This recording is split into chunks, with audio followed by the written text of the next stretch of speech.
the continued, I should say, I don't know. I don't know how to describe it other than the more and more information that we get from the Oversight Committee. And I mentioned this a little bit yesterday, right? About how it's not just the DOJ's role in this. It's not just the responsibility of the Department of Justice at this point, because there's a law. Thomas Massie, I think it says it very well. He is, by the way, I don't agree with Thomas Massie's politics, but I really appreciate the way in which he is addressing all of this. He is somebody that he's like an old school conservative, right? He doesn't really he doesn't go on full on MAGA talking points, but there's some things that he said recently that are really interesting, and he's calling out the facts. So he's addressing the fact that today is the day that the Department of Justice, led by Attorney General Pam Bondi, could be in some heat. General, under Trump, if they refuse to produce these documents in compliance with the law, which would be ironic because the Attorney General is the chief law enforcement officer of the land, but if they refuse to produce these materials, then let's say whoever is the next president, their Attorney General could bring charges because the statute of limitations will not have run out on noncompliance with this law. That's right. It's unique. It's different than if there were a subpoena and Congress had referred the person in noncompliance with the subpoena for contempt to, and who do they refer it to? To the DOJ. And so that's why you can never get to the bottom of these cases when it's just a subpoena. But this is a law, and it will last for forever. But yeah, it brings up a really good point, right? Because it's a law now. There's no statute of limitations on this. And she is the person responsible as the Attorney General. So then we've talked before about how there will be a series of investigations once Democrats take over the House again. And this would be good. We don't know what's going to happen today. We don't know. We'll keep an eye on it. We don't know what's going to happen. We know that D.C. is quiet because bitch boy sent everybody home. That's one side of this. That's the issue as it relates specifically to the Jeffrey files. I mean, I guess, structurally, there's no need for Congress to be in session, but leadership, this guy in general, who's been protecting the pedo network, without question, he's been doing that. He doesn't want to be around to have to answer questions. So we'll watch it over the course of the day today to see what happens. People in his own party are just really angry with him, the way in which the ACA conversation came down. We've got reporting about four moderates within the party that are pushing back. Mike Lawler has been a pretty strong voice in opposition to this, and a few others, because they've got swing districts. They got to go back home and they got to talk to their constituents, right? They've got to say, it's a political move. And I think what Hakeem Jeffries did, in case you hadn't heard, might bring you up to speed a little bit. He's the one that authored the discharge petition that got those 4 Republican signatures. And that's a very strategic move because it forces Mike Johnson's hand once again. He had said that they would be willing to bring a vote on the ACA, and then he didn't do it, and he bailed. In fact, it was so bad that the House was like exploding because there were representatives from the Democratic Party that were down there to vote in the well of the House, and they denied people access to vote. So this is what happens when you are just incompetent. The leadership, the 118th Congress and the 119th Congress, 2 of the, if not the most ineffective Congresses we've ever had. And they're both headlined by Mike Johnson. And I want people to think about this for a second. Listen to this for a second. His legacy is going to be like 3 things. The one big beautiful bill, which we know what it did to Medicaid, Medicare, SNAP benefits, ACA, et cetera, et cetera, et cetera. That's 1. Protecting the pedo network is 2. And then denying health care for millions of Americans and dismissing it like there's nothing to see here. That's his legacy as Speaker of the House. Find me a piece of legislation, positive piece of legislation that benefited the American people. I'll wait. There is none. So the border? Okay. I said legislation, not rhetoric. Thank you for proving my point. I don't know. Yeah, exactly. That's just a sheer. I don't know his future because there's a lot of. I know it's only 24 million people. You're right. There's a lot of churning and burning. Remember, Nancy Mace went on the record and other women, and this is the ironic part about this. I mean, it's the hypocrisy, I suppose.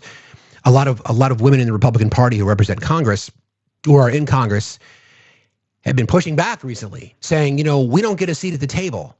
We only chair one committee. And I'm thinking, where the fuck have you been? Don't tell me you're surprised that a white Christian nationalist whose own marriage vows weren't enough. They had to literally enter into a contract, a covenant marriage, Mr. Patriarchy, Mr. Seven Mountains Mandate. Are you surprised that women in your party don't have a seat at the table? Really? You're surprised? You're just realizing that now? Hey, Lainey, are you just realizing that now? Like, where the fuck have you been? So we wonder, or the conversation is about whether or not MTG, as she heads out the door, because her first day back in office will be the day that the House comes back into session, and she will officially resign that day, right? So I guess we'll see about his future. They've changed the rules. It used to be one person who could submit what's referred to as a motion to vacate. That's how Kevin McCarthy lost his job. And it became this, remember that 15 or 16 votes. Eventually, it was Mike Johnson who won out, sort of a name that came out of nowhere. Now it takes 9. Are there enough people that are so disgusted by his leadership that maybe that's enough to force this vote? We know that there's going to be a lot of retirements, upwards of 20 potentially. People retire from the House all the time, but it's usually at the end of their term, or if they get appointed or something else comes along the way. But it's rare. I was looking into this. It's rare that more than a few retire before their term is up. And there's reporting it could be as many as 20 to 25. Who knows? If that does happen, then you potentially, the Republicans potentially lose the majority. So it's whoever speaks, the Speaker of the House is whomever speaks for the majority. If that would be Hakeem Jeffries, then he would become the Speaker. So that's how that process is going to work. It's very likely that that's going to happen because he's just got a lot on his bitch boy plate. And we had our conversation last night over cereal. I was like, bitch boy, not a very good move to send the House home. Look, what are you hiding? And then he went off in the corner and cried. But here's just a few things. Well, before I get into that, I want to play you some sound from some of the members of his own caucus about how angry they are at him. Right, calling it irresponsible or lack of leadership or whatever you want. Exactly, night cereal. Night cereal's the best. I mean, I should not have night cereal. I should not. But if there was a box of Golden Grams in front of me at like 9:30, it wouldn't be there at 9:35. I can tell you that, which is probably smart that I don't have it in front of me. Let me see if I can find this. And I've got some crazy sound from Caroline Levitt I'm going to play for you guys. You guys are going to totally laugh.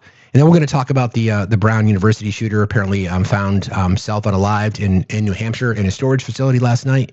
Okay, this is Mike Lawler and other members of the Republican Party, the 4 members in particular who signed on to the discharge petition. This is pretty interesting. Well, it's not interesting per se. It's just interesting. I am pissed for the American people. This is absolute bullshit, and it's absurd that we are in a body with 435 members. Everybody has a responsibility to serve their district, to serve their constituents. What do you say, though, to the Speaker who's not going to give you a vote on this ACA extension? That's a failure of leadership. I mean, we have, members on both sides who believe this is an urgent issue, and it is for all of our members in terms of what their constituents are going to have to deal with in the start of the new year. So what's wrong with having a vote? Exactly. Well, what's wrong with having a vote? Now, you could say that this is performative, and sure it is, because these people want to be able to go back to their districts and say, listen, I put my hand up and say I want to vote to extend the ACA subsidies or to help you with your health care. They don't have a solution to this. We know this. We've talked about it many, many times. I was at a podcast last night with Branding Democrats. We were talking a little bit about this, and I'll let you know when it's posted. I don't want to call it irony, but again, this is political strategy for these 4 individuals.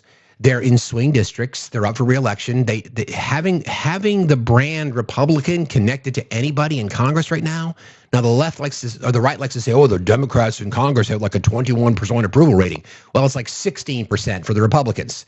So, people despise Congress. The American people in general just despise Congress, and rightly so, quite frankly. I mean, they haven't done anything for the middle class. It's just one of these things.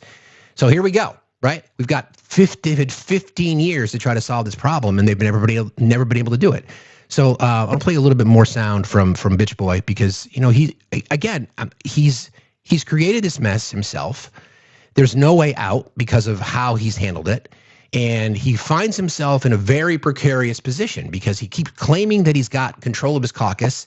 I don't think he does. I don't see how you could make that claim with a straight face, right? Because there's all kinds of infighting. The Republican Party is usually been pretty lockstep for the most part. I'm not going to say marching to the same drummer, so to speak, but there's been some, in recent years, he's been able to get enough support for some controversial pieces of legislation to be able to get him across the finish line, like the one big beautiful bill. You remember there was all kinds of upheaval. There was last minute turning and burning. There were people, infighting and who do I blame and how do I blame them, and people switching votes and people not voting, and it becomes a political challenge for him. But he's in denial because the American people, 38 trillion debt, no agenda, just tax-free haven for multi-billionaires. Okay, that's cool. So here's Mike on healthcare. My little bitch boy, I should say. And this is the tell, right? That they've had so long to figure this out and they've never been able to do it. They're going to try to blame, this is what they do now. The strategy is to say, well, it's Democrats who created this mess. Now, we can certainly have a conversation about the ACA. When it was first launched, it was intended to solve a problem, and it did. It created access to healthcare for millions of Americans that don't have it. Now it had to get ripped apart and mandates and all this kind of shit. The initial ACA was a hell of a lot better than what it is now. But ever since that time, Republicans have had an opportunity to introduce a counter, and they've never been able to do it, ever. So they're going to try to blame Democrats. So here's Bitch Boy. Republican Party, since the Unaffordable Care Act became law 15 years ago, we have been working steadily, producing ideas. You have not. So stop lying. Trying to address this. We tried to repeal and replace it, as you all know, in our ultimately failed attempt back in the first 70 times, by the way. First Trump administration at the end of 2017. The famous John McCain thumbs down tanked the effort. And since then, the roots of Obamacare, the Unaffordable Care Act, have gotten so deep in the system that it's no longer possible to just pull it out at the root and chop it off and start over. It's too deeply ingrained, and so now we have to take it step by step to reduce cost and repair the system, and that's the ideas that we have. We didn't start this in October, November, or December. This is something the Republican Party has been working on for years. I've mentioned in here before, when I was chair of the Republican Study Committee, the largest caucus of Republicans in Congress, we had 158 members back in 2019, and we produced a 2-volume set on conservative common sense solutions to fix healthcare. We've never been able to get the votes to fix it because the Democrats have been unwilling to go along, and you can go back and look at the record and show over and over, all they want to do is continue to throw taxpayer dollars and subsidize the broken system. The reason the premiums are up 80% since the bill was passed by the Democrats in 15 years ago is because they're further ingraining a broken system. So it's up to us to fix it. This is one piece, one part of that. And in the first quarter, January, February next year, you're going to see much more activity of this. The American people's attention is on healthcare for the obvious reason. It is a very serious problem. But remember this, the Democrats broke it, Republicans are going to fix it. I wish you all a blessed holiday. Thanks so much. That's your argument, Mike. Good luck with that. Good luck with that. You've had 15 years, and what you produced is a 2-volume set. What is this, like the World Book? Encyclopedia Britannica? How come no one knows what your fucking healthcare plan is? How come no one knows? How come all we ever hear is these HSAs and these, associate healthcare plans? There's never been even the hardcore MAGA who are in here every day. Good morning, boys. Kiss, kiss. You know you're being lied to, right? You know you're being lied to. You understand that the Republicans do not have a healthcare plan. In fact, the only thing that they have rolled out recently. Everything they rolled out recently is keeping the ACA and just kind of ripping up the protections for pre-existing conditions, et cetera, et cetera. And now they want to do these these associate healthcare plans or whatever the fuck they are. I don't even want to get into it. It's fucking stupid. I mean, give me a break. Give me a break. If you want to just sit there and blame, that's fine. Let them do it. Because bitch boy, I told you about this last night, you little bitch. I told you, every time you open your bitchy ass mouth, you are giving Democrats campaign ads. Yeah, you're giving the Democrats campaign ads. And I tried to explain that to you last night, and then you went over in the corner and cried. And you wanted a hug, and I said, no, you don't deserve a hug. Go sit in the corner. You're gonna sleep on the cot. There's no fucking healthcare plan. Again, this goes back to the government shutdown. It was complicated. I know it got ugly, but it was the right strategy because they now own this. And then back to Hakeem Jeffries, and the timing was really interesting because he expected this probably to happen. He got the 218 signatures before the House went into recess for the holiday, a day early, by the way. He got the signatures, 7 legislative days for the Speaker to act on a discharge petition. That's 7 legislative days. 1 was yesterday. Today doesn't count because they're not in session. They come back on January 6th. The clock starts again. So the earliest we would get a vote on extending the subsidies, just a clean discharge petition, extending the subsidies for 3 years. That would happen on the 12th, roughly, of January. Obviously, it's going to have to pass the Senate. We don't know what's going to happen there. But there's enough moderates in the Senate that are feeling the same thing. There are moderates in the Senate that are also facing re-election. And they're going to have to wear this collar. Do you want to be responsible? Do you want to be the party that's going to be responsible for, again, it's really important for everybody to understand this, right? It's not just the ACA subsidies. Health insurance premiums are going up for everybody because of, as one of the reasons, those subsidies go away, it causes the cost to go up everywhere for everyone. I mentioned this yesterday. The way the healthcare model works, especially if it's employer funded, decisions have already been made. HR and benefits departments have already signed on next year. So those premium increases are already baked in. Even if the healthcare plan is passed, even if the Republicans come up with a solution, it's too late to change the out-of-pocket expense for you. It's too late. They've already done this. They're going to try to blame everybody they can. Doesn't matter. They will find a scapegoat because they are incapable of legislating. He is a pathetic leader. He's a pedo protector. He is an absolute despicable fucking human being. So, Mike Johnson, Republican leadership in the House, Donald Trump, J.D. Vance, Kash Patel, Pam Bondi, Kristi Noem, Tom Homan, Marco Rubio, etc. Stephen Miller, I'm Steve. Facts Still Matter, live every Monday through Friday, 8 to noon Eastern time, streaming here on YouTube and on Twitch. Fuck you. Have a good day. Speaking of that, please, if you're not yet subscribed to our YouTube channel, please do so. Please also subscribe to Twitch. Super chats are enabled. It's a great way to support the channel over there. I'll do my best to try to mention that if somebody does donate that way. So we'll see. I mean, the timing was really good from Hakeem Jeffries. It's going to force a vote. That's the way it works. Where will it go in the Senate? I'm not sure. But there is a group of senators joining Problem Solver Caucus, which is the Problem Solver Caucus is I like the name because the Problem Solver Caucus is like we've talked about this before, right? It's the people that are in the middle. Everybody likes sausage. Nobody likes to see how it's made. People that make the sausage, these problem solvers, the ones who never look for attention. You don't even know who they are.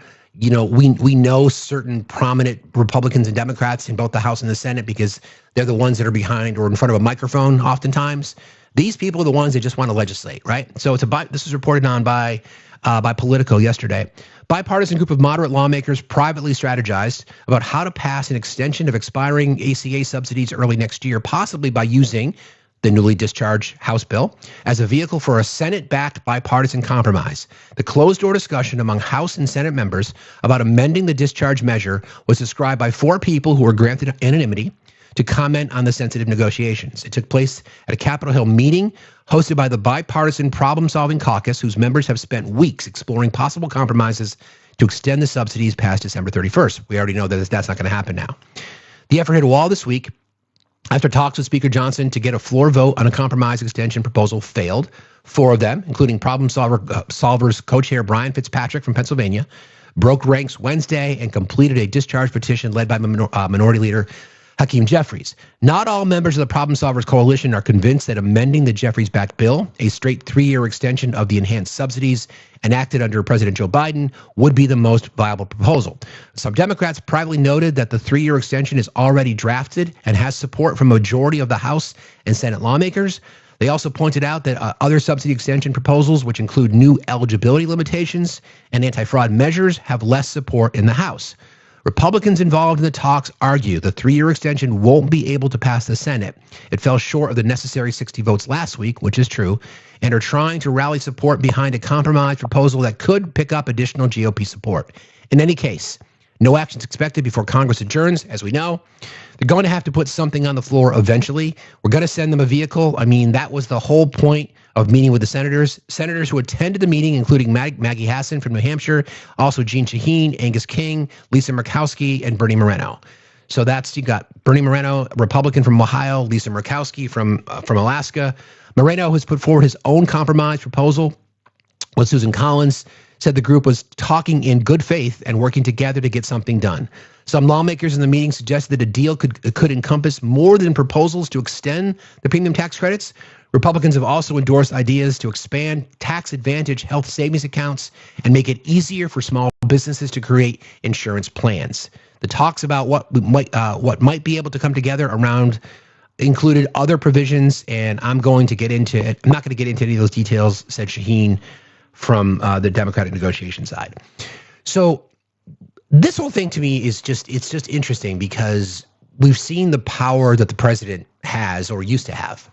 That there would never be these under the first Trump administration or even earlier this year, you would never see Republicans wanting to negotiate on something like this. You know, the president's been railing on the ACA for years, never been able to solve it, never had a health care plan. It's coming in 2 weeks. You would never see such a large group of Republicans negotiating with Democrats to try to figure this out. Is it politically convenient? Yes. Will they get hammered in the elections next year? They will no matter what, but it's just going to make it worse. So we want healthcare. I want a healthcare solution. I don't care where it comes from. I don't care who authors it. I don't care whose name's on it. I just want a comprehensive healthcare solution. And if Republicans were to step up, if Mike Johnson were to step up and author a Medicare for All plan, they would win elections. They'd win elections a lot. Again, I don't care. I want healthcare. So we'll see. So we'll keep our eyes on that. Like, I don't know necessarily what's going to happen with this, this problem solver caucus, but the fact that they're talking is really good. That's really good for all of us. We want that. Everybody keep tapping and sharing, please. Okay. I want to talk a little, speaking of healthcare, there was an interesting decision made yesterday by the president regarding declassification of cannabis. I want to get into this. I'll play the sound for you because this has been a controversial issue for a long time, and it's personal for me, and I'll tell you why in just a minute, because there are so many good reasons why this should be a really good thing. So here we go.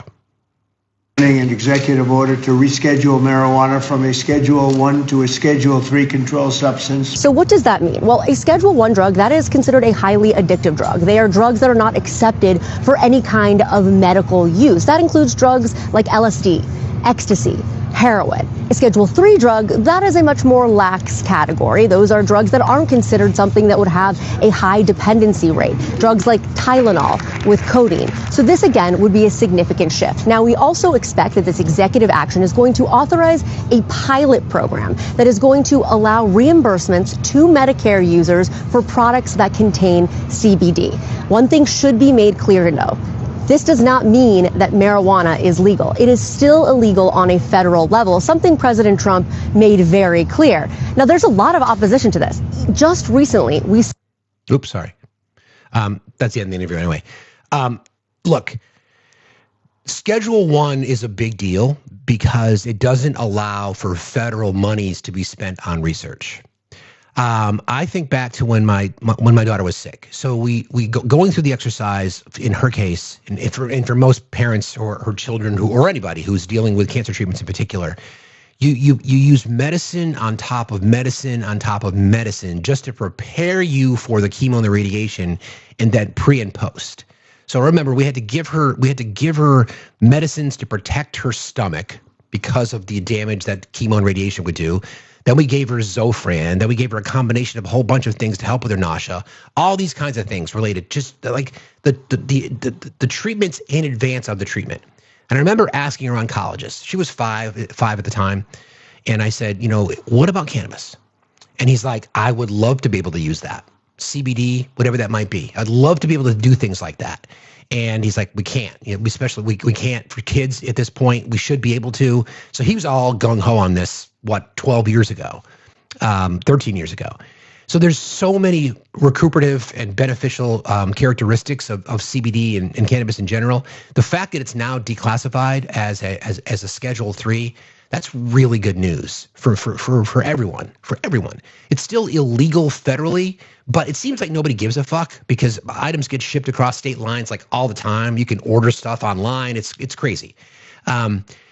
It can save people's lives, and we're always looking for ways to avoid. At least I am looking for ways to avoid, the big pharma, and this is a really good one. All the research that can go into this, and all the research that's already been done on how this can benefit so many people from autoimmune conditions or pain relief or whatever it might be. And the reason that they've declassified it is because it doesn't have the same addictive properties that other larger drugs or other more traditional F1 drugs have. So here's this is sort of the breakdown. Let's see, I found this. Under the Controlled Substance Act, SCA, Schedule 3 drugs are defined as having accepted medical use in the U.S., moderate to low potential for physical dependence, and lower abuse potential than Schedule 1 or 2. Some examples would include ketamine, testosterone, anabolic steroids, buprenorphine, and Tylenol with codeine in low doses. Researchers may illegally study Schedule 3 substances if they meet standard federal requirements, which are clinical and preclinical research, NIH-funded and other federally funded studies, human trials with approvals, and then manufacture and handling by registered entities. Researchers must register with the DEA, Schedule 3 registration, obtain IRB approval for human subjects, follow FDA requirements, IND applications if studying new uses, and then it must meet security, record keeping, and storage standards lighter than Schedule 1 or 2.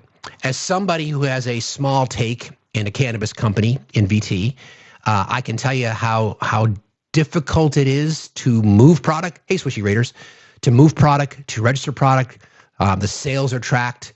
There's so many things that are connected to this that are really that are challenging for the industry. It's a growing industry in Vermont. A lot of states. Don't even get me started on the politics connected to it, but it's unfortunate. But I hope things like this will finally turn stigmas away from the recuperative properties of this. You have to ask yourself a question. Would you rather be on the Kush, or would you rather be on Oxy?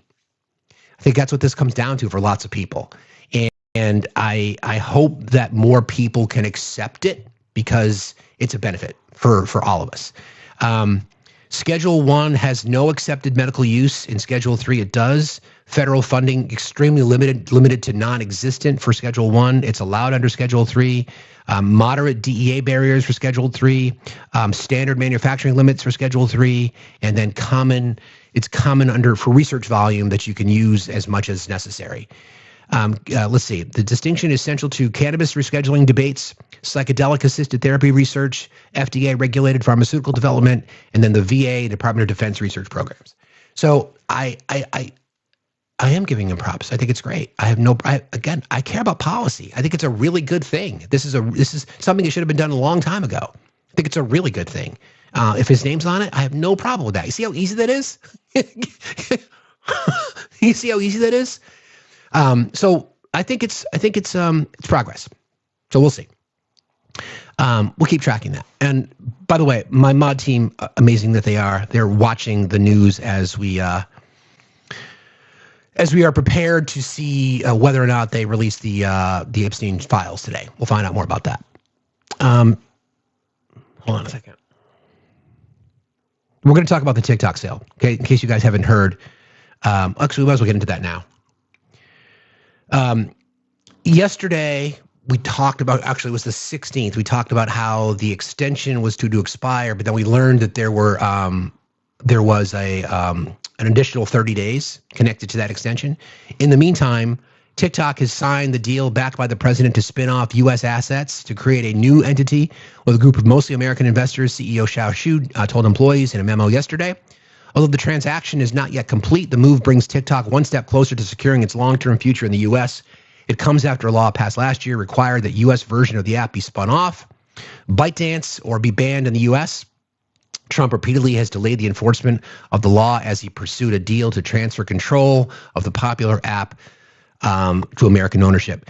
Long way to go. The breakdown is such where under the agreement, U.S. TikTok app will be controlled by a new joint venture, 50% of which will be owned by a consortium of investors comprised of tech companies Oracle, private equity firm Silver Lake, and Emirati-backed investment firm MGX. We can unpack that all day long. Just over 30% of the joint venture will be held by affiliates of certain existing investors in ByteDance, and 19.9%, that's a specific number by design because of the law, ByteDance can't own 20% or more. Chu said in his memo that there is more work to be done before the deal is finalized, but the parties are moving toward a close by the 22nd of next year. ByteDance and TikTok both agreed to terms of the deal, he said. Long way to go. Things like this are complicated. We will we'll have that conversation. You know, it's not going to it's certainly sped up our timeline for a few things that we've been working on anyway. But anyway, please subscribe to YouTube. Okay, please subscribe to Twitch. Thank you very much for that. All right, I want to go back to visit. I want to talk about a couple of things before we get into more of our conversations about Little Bitch Boy today. I don't know if you heard this, but during the speech the other night, the whatever the fuck that was in the Oval Office. Your room is or you know, what they call it, the diplomat room.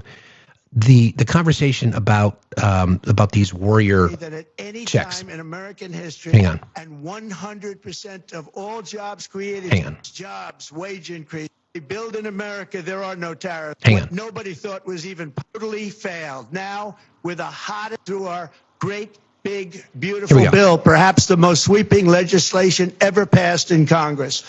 We wrapped 12 different bills up into one beautiful bill. That includes no tax on tips, no tax on overtime, and no tax on Social Security for our great seniors.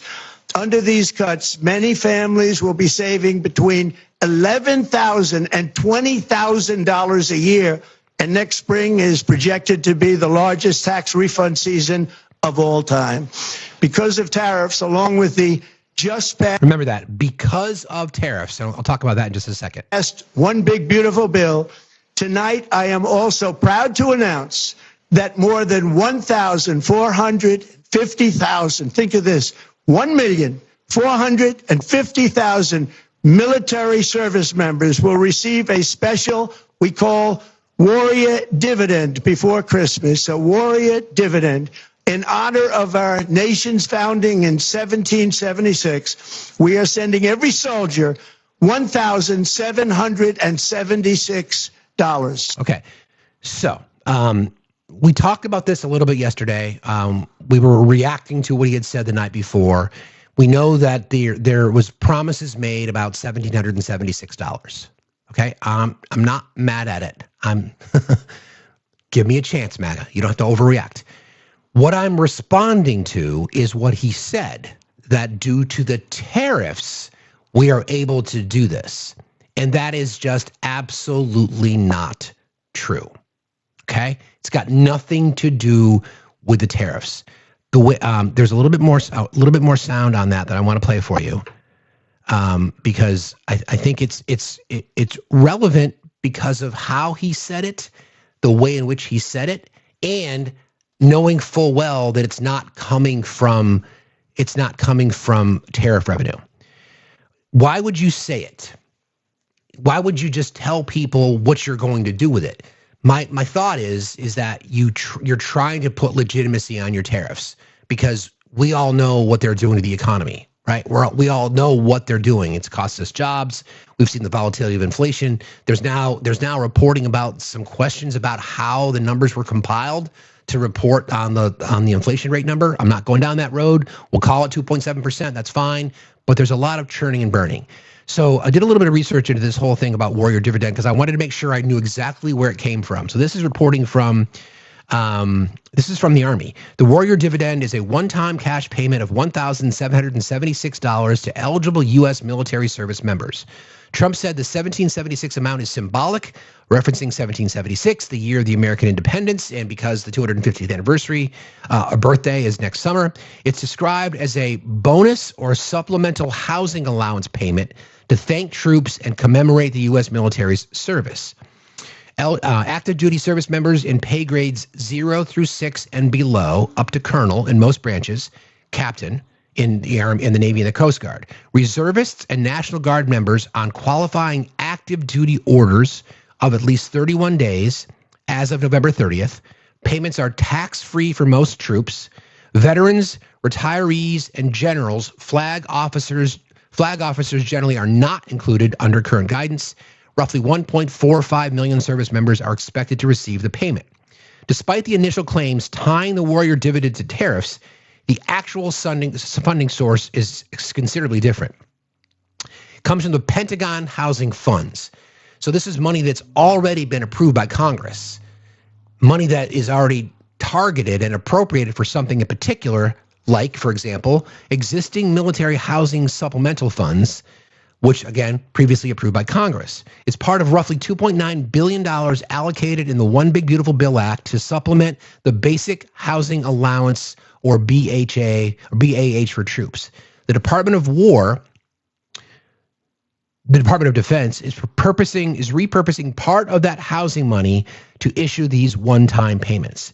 In his announcement, Trump suggested the dividend was funded by excess tariff revenues, but reporting from multiple outlets shows tariffs did not actually supply the money for these payments.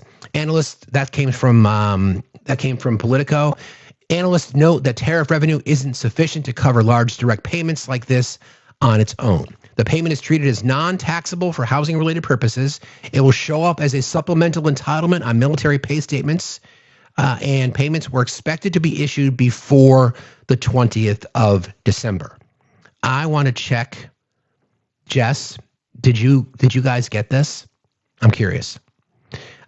We have a member of active duty military family as one of our mods, and the argument is, or the claim is, that people are supposed to receive these monies by tomorrow. I don't know if that's the case, so I'm asking. I should have asked before.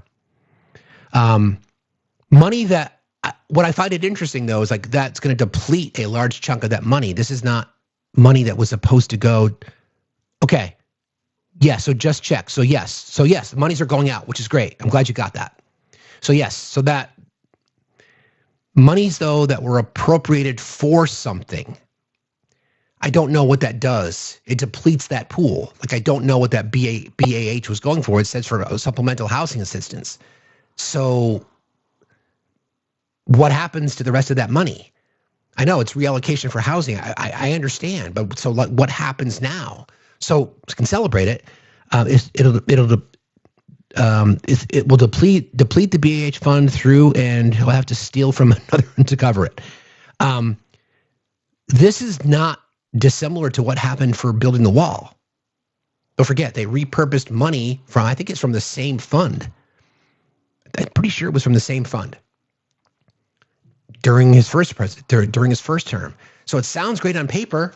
Congress does control the money, Daniel, but it was already appropriated into this one particular bucket. So I don't know. I'm glad people got the money. I'm glad that happened. But it was the same program or the same justification or the same bucket of money that he stole from the first time. So how it got appropriated initially and how, I guess, once it's under one particular category, then you can just, send it out. But anyway, the trolling. Because to try to tell people that it came from tariffs when it did not come from tariffs, it just didn't. There's no connection to the tariffs, none whatsoever. This was money that was already appropriated. It's not like he's finding money. It's not like he's being generous. This money was already appropriated. So that's the biggest issue. Let me bring up I've got a request here. We'll try to get to some folks this morning. Got a lot to cover today because it's Free Speech Friday. If you have something you want to talk about, let me know. Sustainable, how are you today? Hello? Oh, that was an accident. Sorry. No problem. Thanks for being here. Appreciate you.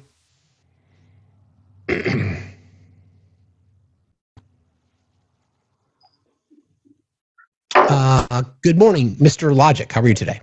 Hey, good morning. Let me just kind of preface what I was going to talk about. I'm talking about the VHA payments. I'm a Marine Corps veteran.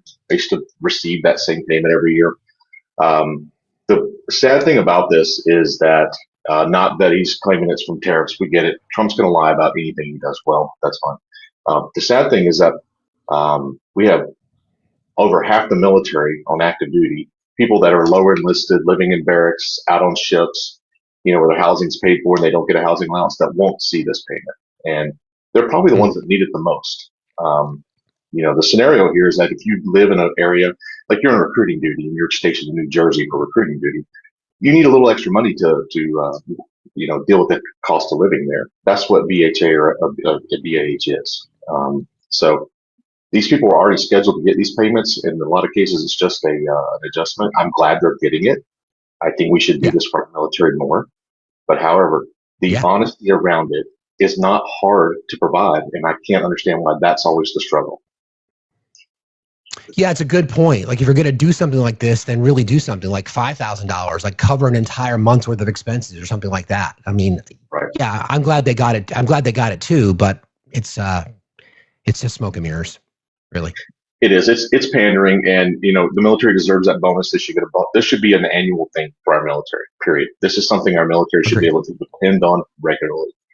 And I'm saying that as a progressive, as a military veteran, and somebody who will gladly foot the bill for this to happen every year. However, we can't take from one bucket to fill another bucket, and that's the economic plan of the Republican Party. They distill from an existing bucket and go around Congress. Yeah, I mean that's kind of that's the question that I asked before, because that bucket of money was only $2.9 billion, and I believe we did the math yesterday. I think that's like roughly $2.5 billion or whatever the amount was, 1776 times 14 times 1.4 million. I thought that brought us to like 2.5 billion. So that basically depletes the entire fund. Yeah. So then what happens over the course of the year? I mean, those monies will just not be available. So they're going to have to go back to Congress and ask for more money, I guess. But thanks for bringing that to our attention, and thank you for your service. I really appreciate you. Thanks for being here. Thank you. Listen to you every morning. All right. Thanks. Appreciate it. See you later. It's just a weird. I agree. It's something we should do, right? It's something we should do annually. But to do it like this, especially, just why lie about it though? Like, why lie about it? Why not just do it? And just build it into the budget. We've got a massive military budget now. Just add more. Hi, Jen. Hey, I just have a question. My son, he's active duty, and his wife is reserve, and they get BAH, and they use that money to find the place that they live in, right? Like they wouldn't have been able to afford the apartment they are in without the BAH. Is there a possibility that they won't be getting it after this amount, because they've run out? Because they won't be able to afford their apartment. That's my question. Yeah, that's exactly my question. Like, I don't know how it works. Is this just for people who live off base? I don't know. I don't know enough about it. I don't know how it works. But that was my question. Like, if the money's appropriated already and it's for something in particular, if that money is gone because of this payment, then what happens to the rest of the year? Right?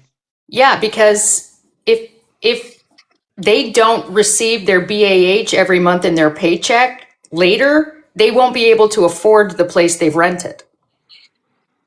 Yeah, exactly. So they're going to have to, somebody just read this in the chat, they're going to have to rob from some other bucket somehow, some way. Frustrating. I know. But he loves the military, right? To put him in that predicament. Totally.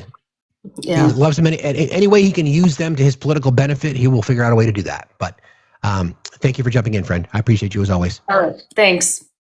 Talk to you later. All right. Bye. Bye. I think I saw Tommy request. Yeah, I want to talk to him about this. I saw your request. Did you have a comment on this, sir? Good morning, by the way. Good morning. Yeah, I wanted to add to her question that this isn't going to stop any BAH from being received in the future. So they're still going to receive BAH from here on. This was just, from what I understood, the wording was like they appropriated some extra funding for housing. And it was supposed to be a supplemental, right? So sometimes one of the things the last guy was mentioning was COLA. That's the cost of living adjustment. And sometimes you need a little extra money in order to live in a certain area because it has it like in DC or Jersey, it might have a higher cost of living. But BAH isn't going to go away because they depleted this fund. It was just a supplement. So nobody's going to lose BAH next year or anything. Okay, so that's fair. I appreciate that. What I'm trying to understand, though, is if this money was allocated as part of the OBBA, and I believe the allocation to this particular BAH program was a roughly $2.9 billion. Yeah. If that's supposed to spread out over the entire year, so we're now taking $2.5 billion out of this fund to send out these $1,776 checks. How then does the program continue to get funded over the next year? It's a supplement. It wasn't how BAH gets funded. So it was just an additional pot of money. I think the idea actually was to use it to reinforce government housing, possibly to like update and upkeep. Just an additional pot of money. And then they, like the one guy said, they basically just robbed Peter to pay Paul. But I don't think it's really going to affect anything. I'm assuming they may have had a long-term plan to do this, right? To put that money in the bill and then just turn around and use it now in order to make it seem like they're giving this great bonus to people. But to someone else's point, if you are not on BAH, so if you're a younger sailor below E5, you're probably in government housing, which means you're not going to receive this. It's mostly going to be people who do not live in government housing and who receive BAH stipend on a regular. Okay, so then if I hear you correctly, monies would still potentially be available through BAH. It just may have to come from some other bucket. Yeah, there's a different bucket for the everyday BAH. This is a this was a supplement to that bucket for like I said, I think it was like for repairs and upkeep and maybe updating government housing. Okay, that's what I read on it said on paper. But they're basically tapping the 2.6 billion of the 2.9 in order to send out this payment. We're getting some contradictions to what you just said, Tommy. I'm not saying you're wrong, but there's people that are in our mod community that are saying who are challenging that. And I don't hear that sailors or that people in barracks were receiving it. So that was my understanding of why only 1.45 million of the, I believe, 2.6 million are receiving this was because it was only going to those who are eligible for BAH. So, I mean, I definitely could be wrong about that. That's just how I understood it, because not everyone gets BAH. It's usually only reserved for people who are E5 and above or married individuals. Okay, so I think what would be all of us, we'll do our best to try to navigate through this. I appreciate you sharing this. I'm not saying you're spreading misinformation. I'm not making that accusation at all. We're just trying to figure out. We don't want to guide somebody in expectations of one thing and to turn out to be something else. I have heard from soldiers themselves saying they were receiving it. So and again, that's anecdotal. I don't know how true it may or may not be, but hey, if they're getting it, great.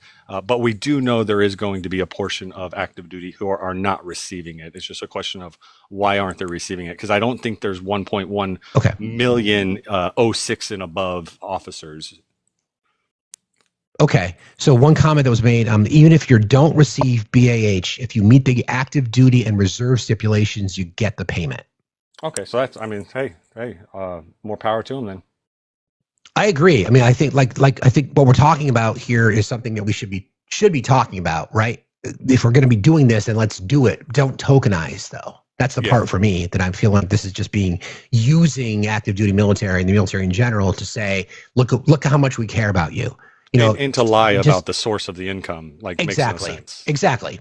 Exactly. We'll look into this a little bit more. I think as more people are starting to get their checks, we'll try to break it down. But I appreciate your perspective, man. I really do. Thank you for what you do. By the way, you guys don't follow Tommy. Tommy's usually on before we are, so you're up fucking early, bro.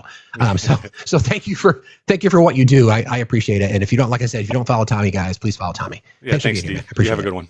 You got it, bud. You too. See you later. Okay. Let me just check on something real quick. Hold on.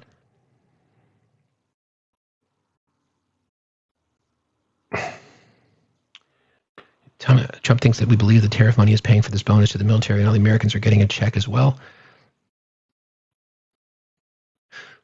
Right. Fair point. Fair point, Jen. We're going to talk about the $18 trillion in just a moment, but it's a fair point. Like, they think this money just grows on trees, right? We've got $38 trillion deficit, and we're going to use money that's not coming from tariffs. I want everybody to understand one thing. There's some nuance to this entire thing. I'm sitting up here saying I am glad that this money is available to active duty military. Absolutely happy about that. We don't know all of the churning and the burning and all the machinations, but the money's not coming from tariffs. It's not coming from tariffs. You're not going to get a Doge check. You're not going to get a dividend check. All of that is bullshit. What he's doing, in my opinion, is tokenizing the military, trying to make claims that because the country's doing so well, so awesome because of tariffs, that we're going to give this money to the military, and that's just fucking bullshit. Okay,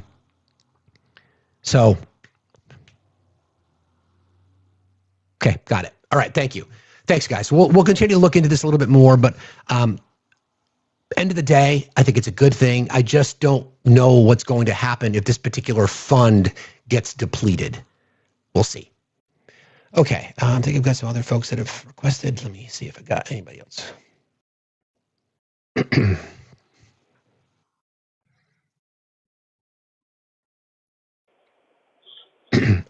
Chelsea, how are you today?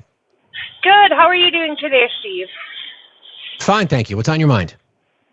I just wanted to quickly, I chuckled to myself because I'm living in Canada, I'm a dual citizen, and I was laughing because if he really wanted to bring in a huge profit that he could spend on whatever he wanted, legalizing the M drug would be a really great way to do that, because then you could tax it.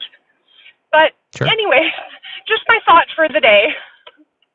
I appreciate that, Chelsea. Thanks for jumping in today. Thank you very much for being here. Appreciate you. See you as later. well. Have a yeah, I mean, sure.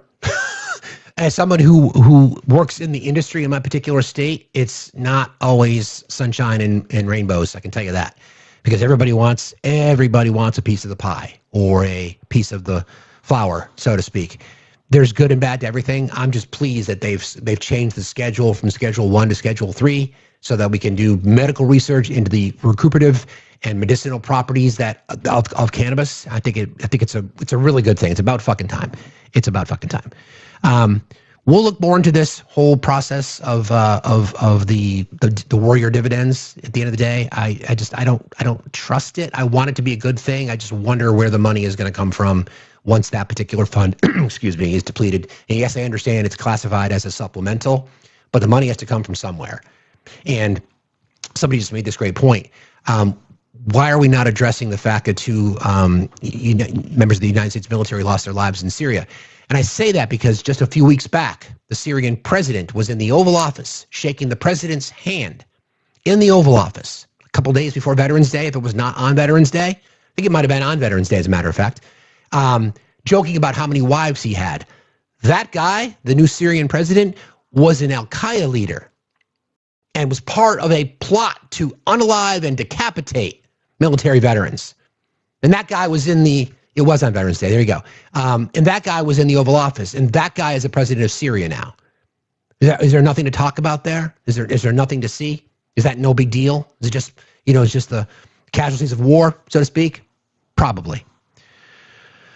Okay, let's talk about the 18 trillion, because that's what a lot of this is about. And then we're going to get into the Patriot games, because that's crazy. This number keeps getting thrown around, this $18 trillion number. No one can seem to put their fingers on, what the actual number is. I did a little bit of research, but I'm going to play some sound for you.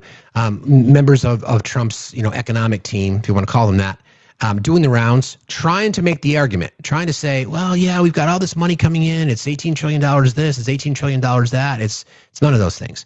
Let me see if I can find it. Did I lose that already? I had to restart a lot of my tech, so I might have lost this clip. Just give me a second here. Everybody keep tapping and sharing, please. Don't forget, we are crowdfunded here. You want to support the channel? Best way to do that is through the various pay apps, Cash App, PayPal, Venmo. Everything is at Factsstillmatter. Please also consider going to the link tree and checking out the merch store. There's 2 of them. The first one is my son's. It's Tobias. The second one is the Facts merch store, where a lot of the items that I wear here, a lot of the items that we promote regularly on the show exist there, including everybody's favorite,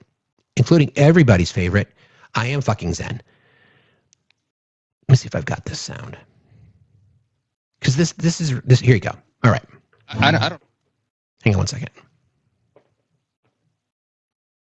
We don't need to hear from Bitch Boy just yet. We've got all the time in the world to hear from Bitch Boy. Okay, this is the question about the $18 trillion. Here you go. This is Andrew Ross Sorkin. Spoke obviously to the American public last night and talked about the $18 trillion, I think was the number he used, of investment pledges made into the U.S. as part of some of these tariff transactions or tariff deals with various countries. And I think the American public wants to understand the math behind that, because $18 trillion is an extraordinary amount of money. You look at some of the countries that have made these pledges, it's close to their entire GDP. Over what period of time should we anticipate these deals actually coming to fruition? And I should also just mention that Bloomberg had done an analysis of this and suggested that, in fact, there were closer to only really $7 trillion, which, by the way, is still an extraordinary number, but in terms of measurable deals that we should be thinking about. Well, remember, the deals, they really have a couple parts to them. One is the investment headline numbers that you're talking about, which are really important. It's helping to reindustrialize America, and I'll talk a little bit about that. And the other part are what I'd call the pure trade issues, where they're opening our markets to us. They're taking their tariffs down. They're removing their non-tariff barriers. And on that part, a lot of that is already in progress or going through legislatures in foreign countries. On the investment piece, this past week we saw a new zinc smelter be announced by a Korean company. We have the Koreans talking about more shipbuilding in the tunes of hundreds of millions of dollars and billions of dollars. We have the Japanese. So, in other words, there's nothing. They don't have $18 trillion. They have nowhere close to that. So I was curious. I went to the receipts, so to speak. The number is closer to $4.5 trillion. There's no way to put a number on because the receipts on the Treasury side, they don't show anything like that. The inbound tariff revenue is closer to $500 billion. The investments they're talking about are so fucking random. They're all across the aisle. Let me see if I can find the actual stat for you, because it's alarming when they look at it this way. So here's the breakdown. Trump says the tariffs have brought in $18 trillion, much like unlike what his economic advisors just tried to say. So here's the math. If I got this right. Trump revisited the $18 trillion claim while speaking to reporters at the White House. Because of the tariffs, we have taken in more than $18 trillion. There's never been anything like it. Trump said moments later, he repeated the claim, stating that we took in more than $18 trillion in 10 months. That number's gone from $5 trillion to $18 trillion to $20 trillion. Doesn't seem to matter. It's just random. First, it's necessary to swat aside the most outlandish claims that are being made. One is being made by some of the president's supporters, including some prominent conservative and media personalities. They seem to believe that Trump is saying the federal government has collected $18 trillion in tariff revenue this year. Well, that's because the president has said that. That is both factually wrong and logically absurd. Start with the facts. Over the first 11 months of this year, this is reporting from, who's got this story? This is from Reuters.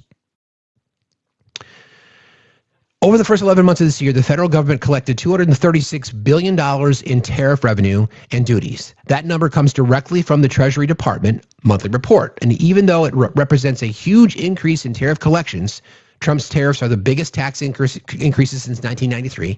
Let's keep that in mind, okay? Tariffs are a tax. They're going to go out there saying that the largest tax cut in American history. Well, unfortunately, that is incorrect too, because it's the biggest tax increase since 1993 because a tariff is a tax. In fact, Trump's tariffs are expected to generate about $2.3 trillion over the course of the next decade if the Supreme Court doesn't strike them down or Congress or some future administration doesn't undo them. According to the Yale Budget Lab, that's 10 years of higher tariffs, and the total is nowhere near $18 trillion. Logically, getting $18 trillion in tariff revenue in a single year is impossible. The United States imported about $3.3 trillion of goods last year. You'd have to tax those imports at nearly 600% to get $18 trillion in new tariff revenue. Of course, if you tax imports at that level, you'd end up with roughly the same amount of imports as tariff revenue. Zero. So no, it's not happening. Part of the confusion here is the carelessness which the president uses phrases like "we took in." Is he talking about the government? If not, then what? Unfortunately, this tendency extends beyond the talking point itself. The Trump administration has repeatedly and intentionally blurred the line between the government and the private sector, and that seems to be what's happening here too. When Trump says "we took in," he seems to be referring to not to tax revenue from the tariffs, but a combination of tax revenue and various investment deals that have been promised by private businesses and foreign governments. Those investments are not being took in by the federal government in any way. They are fully private. One might also wonder if they will actually materialize, when the money will actually be spent, or whether such investments would have occurred even without Trump's tariffs. For the president, however, such distinctions and considerations are not a factor. Still, after accounting all of that, Trump's $18 trillion figure seems to be wildly exaggerated, even when compared to the Trump administration's own numbers. In April, the White House launched a website tracking the Trump effect that is meant to track the new investment in U.S. manufacturing, technology, and infrastructure since Trump returned to office. As of Monday, the White House official tally was $9.6 trillion. How do you get from there to $18 trillion? Only the president seems to know, or maybe, possibly, he's just making it up. So it's another lie. The math ain't fucking mathing. And you've got people out there trying to defend this bullshit, and guess what? You can't. Because you can't defend a lie over and over again. Sadly. Everybody keep tapping, please. Appreciate you. Can you hear me? Well, good morning to you. Yes, I can. How are you? I'm scared. I just want to say thank you to your mods. They're amazing, and your team. They've helped with Christmas for my family, and my daughter is my full-time caregiver. She lives with me. So does my granddaughter. I haven't been able to do Christmas for my daughter in so many years. And they've made it possible for me to do Christmas for Natalie. And but I sent you a message. I'm so incredibly thankful. It's beyond. There are no words. Got you. I sent you a message, and we're scared. We don't know what to do, and we just need someone to say it's going to be okay.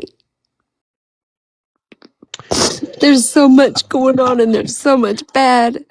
We just want to hear that it's going to be okay, and we're going to be okay. My granddaughter has epilepsy. I am disabled. I'm handicapped.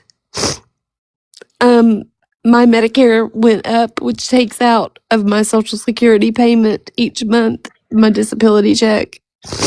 My partner's insurance at work went up, which is cutting down on his paycheck. So I think we're just frightened. We don't know how we're going to make it. Well, I remember when we met you, And it became our mission to try to make your Christmas and your family's Christmas a little bit brighter. So I'm glad that happened. But I'm going to tell you, it's going to be okay, just because I'm going to use this incredible community that we've created here. The amount of kindness and compassion and love and graciousness and empathy that this community shows up with every single day tells me that it's going to be okay. I mean, I love our family. I love the Facts family. I'm so thankful. I'm here every single day unless I have a doctor's appointment.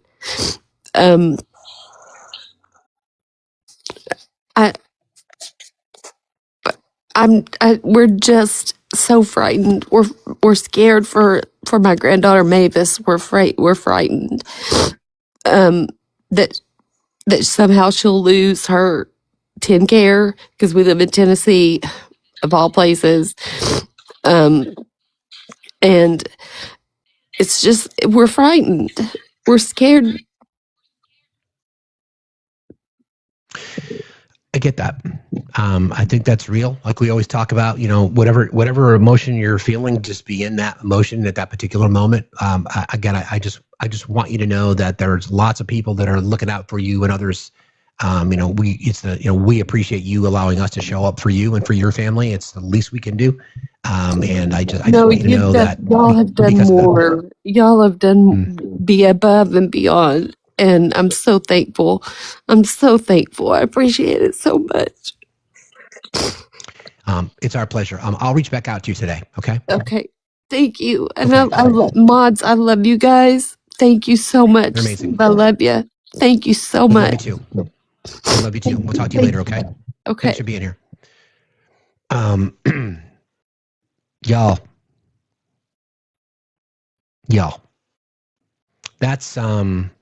That's doing something, right? It didn't even become. We all chatted about it briefly, in our huddle after meeting Amy Lee the first time, and it just became a mission for ourselves, for my mod team, and it was something that was our pleasure to do. And little things like that make a difference. That's what do something is, friends. That's what do something is.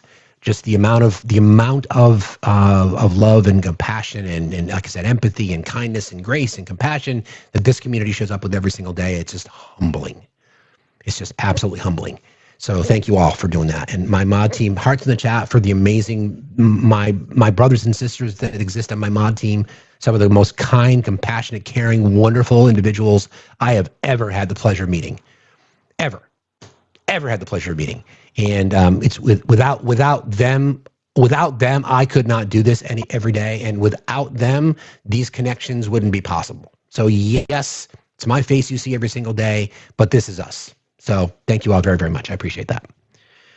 Okay. That's cool. I love that. Let me take a little, I'll get to some more guests. There's a lot of people coming in. And I'll try to get everybody today, but there's a lot I want to cover. So everybody hang in there with me. All right. There's a few things I want to talk about let me play the sound for you. This is another thing that is, we've got people who are struggling. Obviously, like Amy Lee and her family. We've got people who are worried about their next paycheck. We've got people that are concerned about their about healthcare affordability, and et cetera, et cetera, et cetera. I'm so glad though that our president has the nation's best interest in mind and his priorities in order. The first ever Patriot Games, an unprecedented 4-day athletic event featuring the greatest high school athletes, one young man and one young woman from each state and territory. So, yeah, definitely has a particular vibe. The president announced plans to hold a 4-day athletic competition among the nation's top high school athletes as part of a series of events his administration is hosting to celebrate the country's 250th birthday. Trump is calling the event Patriot Games. The competition will feature one young man and one young woman from each state and territory and is scheduled to take place next fall. But I promise there'll be no men playing in women's sports, Trump said in a video about his plans to commemorate the nation's semi-quincentennial next year. You're not going to see that. You'll see everything but that. Democrats mocked it on social media saying, listen, bro, this has got a particular vibe to it. So here's the vibe. So it was decreed that each year the various districts of Pan would offer up in tribute one young man and woman to fight to the death in a pageant of honor, courage, and sacrifice. The lone victor, bathed in riches, would serve as a reminder of our generosity and our forgiveness. This is how we remember our past. This is how we safeguard our future. Okay, first of all, it's a joke. I mean, the entire thing is complete fucking bullshit. But as I'm wont to do, I was sort of thinking about it. I'm like, okay, it's all 50 states. Now, if I were gonna handicap this, you know, I went through a whole bunch of iterations as to what state would I pick. Well, I got to tell you, if it came down to having to make a decision as to what state I think would be the best one to the leader in the clubhouse, so to speak. Hang on one second. Let me find the right one. Is this the one I wanted to play? No. This one. Hang on one second. If I had to pick, I'm going to put my money on Massachusetts. And in particular, I'm going to go with Donna and fucking Paulie from fucking Southie, dude. Because Donna and fucking Paulie from Southie, dude, would cut their mother to win a contest. And the reason I know that is because of this. I need your help. I can't tell you what it is. You can never ask me about it later, and we're going to hurt some people. Well, I'm almost 51 years old. Whose car are we going to take? That about sums it up. Who's Cowboy going to take? So if I'm handicapping it, I am putting Massachusetts on the top of the list because it's a wicked piss of kid. Exactly right. Two bottles at you? So, first of all, the patriotic thing is it's fucking mind-boggling. It's mind. I'm not going to count out Jersey. I hear you. I'm not going to count out Jersey. Listen, everybody can make the case. You could all say my state this, my state that, and that's fair. But we're talking Whitey Bulger. We're talking about, layers upon layers of generational rage that is connected to New England, right? There's a lot of history. There's a lot of people who New Englanders are kind, New Englanders are generous, but just once again, here you go. I need your help. I can't tell you what it is. You can never ask me about it later, and we're going to hurt some people. Well, I'm almost 51 years old. Whose car are we going to take? I mean, Clear Throat, Chicago? Sure. Florida man is nuts, though. Totally agree. I mean, Vermonters, my theory on this whole thing is that Vermont's not going to send a delegation. They're just going to be like, fuck that. We're not going to play that shit. You can make the argument for any state. There's an Instagram channel that I follow. It's redneck brawling that happens in like Appalachia and parts of the South. Now there's a lot of people there who would certainly be, except they all there's like 25 of them and they don't even make up one set of teeth. But my money is still on Massachusetts. Still on Massachusetts, but anyway, that's that. Okay. Should be all MAGA from each state. Oh, that's kind of cool. Nice. Got a few more things we're going to talk about this morning, too. Hang on one second. Love that dirty water. Me, too. Martin, good morning. How are you today? Oh, Martin's gone.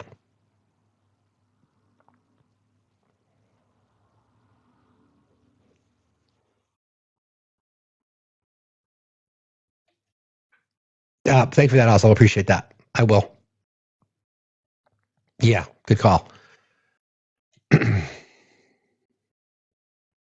you hear me? Everyone's dad, are you there? I can. How are you? Hey, yeah. I'm doing well. I was just digging into this BAH thing, and boy, my socks are blown off.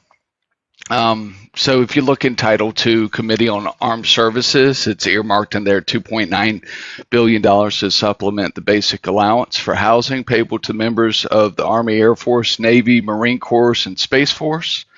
And the intent and purpose of this appropriation was to bring up the baseline for BAH.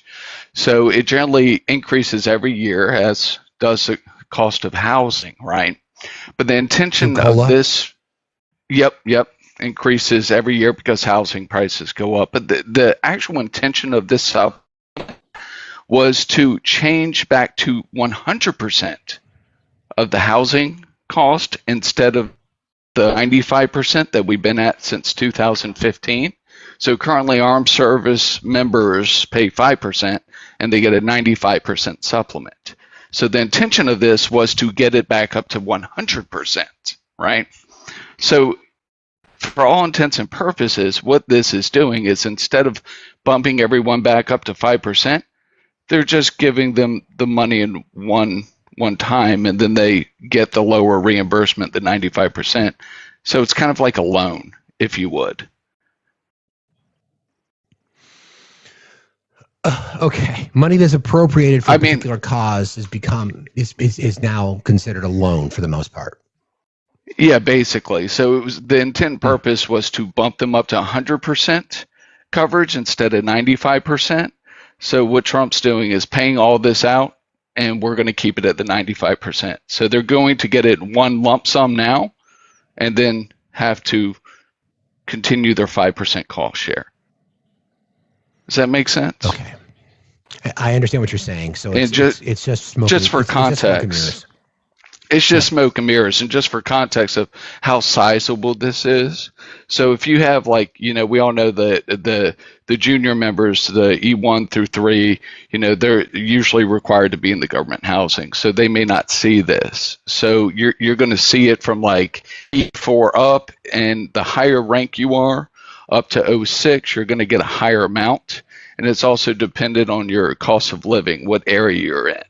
So to give you a comparison, like an E5 in a high cost area like LA, AFB, with dependents, they might receive like $3,700 a month in housing assistance. And that would be 95% of the cost of their housing, right?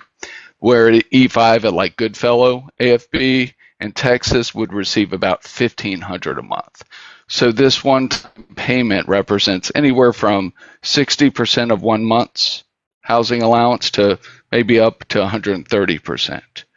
But again, they're not increasing it up to 100%. So it's caused everyone who's not getting it. It's just shifting the money. So all the people that do qualify for it and don't get it, they're subsidizing this one-time payment to keep the reimbursement at 95% instead of 100%. So it's smoke and mirrors. It's lip service. Yep, that's it. I mean, it sounds like it. I appreciate that. Thanks for jumping in. Thanks for jumping in, Dad. Yep, I appreciate you, friend. Be safe out there. Thanks a lot, you too. As we kind of thought, like, you know, even a good deed, even something you think would be a positive. I mean, nobody's going to turn away $1,700, but it's got to come from somewhere, and it seems like it's just more of the same, right? And bitch boy has not shown up. Somebody asked earlier, who's Steve? That would be me. So if you're just finding us here, by the way. But anyway, everybody keep tapping and sharing, please. Likes are a little bit low, and if we can get the shares up to 350, that'd be great. Don't forget, there's a gifting goal today, and don't forget, we are crowdfunded here. You want to support the channel. Best way to do that is through the various pay apps, Cash App, PayPal, and Venmo. Okay. Guess they timed out. Okay.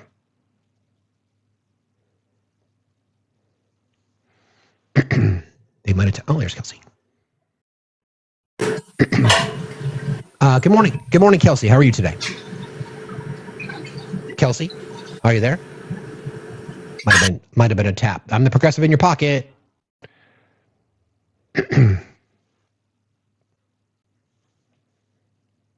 TikTok's glitching a little bit today, friends. More tapping and liking, please. Appreciate you. Got Mew, and then I cleared the box. My box is empty. Good morning. Hi, Mew. How are you? I'm okay. How are you? Doing all right. What's on your mind? I am just baffled at this Hunger Games situation. I know it's just another distraction, but like for our president to go on stage. And also, why didn't he do that during his stupid speech the night before? Why did he wait till the next day to announce the stupid Patriots game? Maybe he didn't have enough time during his 18-minute ramble. Apparently, I guess not. It's just insane the things we're going through. Yeah, they are. Oh, well, thanks for having me up. Thank you, Steve, for everything you You got do. it. I appreciate My you. pleasure. Thanks for being here. I appreciate you too. See you later. Take care. It's a good point, right? Why would you just not announce your full-on, fascistic, Aryan youth wannabe project? Good morning, Mama. How are you? Good morning. I'm good. How are you? Doing fine, thank you. What's on your mind? Good. I was wondering if you haven't, maybe giving you some homework, if anybody's really looked into the Truth Social merger with TAE. I did hear something about that. I've not looked, but I will. Yeah, I'm curious why a fusion tech company would merge with Truth Social. Yeah, I will take that advice and I will look into that for you, and we'll talk about it on Monday. Yeah, great. Have a good weekend. You too. Thanks a lot. See you later. Just a brief programming note, friends. Tonight we'll do an episode of Facts After Dark, 7 o'clock Eastern Time. My bad that it didn't happen last week. Lots of drama in my house. Hopefully I'll be able to make it between now and 10 p.m. tonight.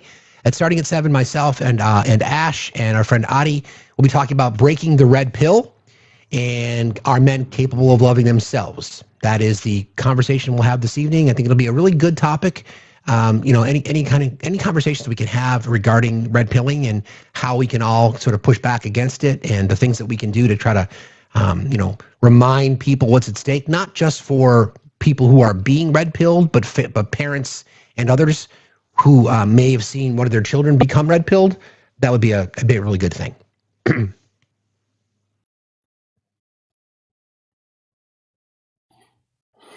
Are you going to have an adult conversation this time or no? Always, dude. Not really. What's on your mind? What do you mean, not really? What's on your mind? I've seen how it's going. Trump's address to the nation the other night was amazing. Absolutely amazing, yes. So see how you're handling it. Are you trolling? How can anybody, let me ask you a question. How can anybody be objective and say that Trump's speech the other night was amazing? Do you understand? The reason I ask that question is because anybody who's objective would look at that and say, why was he yelling, first of all? Why was he lying? How could you possibly say that that was amazing? Well, I don't think those three things were ever happening, but we didn't have yelling, we didn't have lying, and we just didn't have bullshit like you just said. He didn't lie? No, not at all. So have we brought in $18 trillion in tariffs? I don't know. Have we? So no, we haven't. He lied about it. Oh, is he giving the $1,776 payments from tariffs? Yeah, I was just talking to a military member no, he's a few hours ago, and they're extremely excited to get it. But he's not giving it from tariffs. Once they get it, he's not. Okay, Trusty, shut up. He's not giving it from tariffs. He's not getting it from tariffs. But they're going to get it. He lied about that too. Did he say that he was giving them the money from tariffs? Did he say he was giving them? Did he say he was giving him the money from tariffs? Yes or no? I don't know, but are they going to get it? They're getting it. That's not the question I'm asking. Good. He lied to That's you all about that matters is that they're getting it. To me, you don't care, so you're not objective.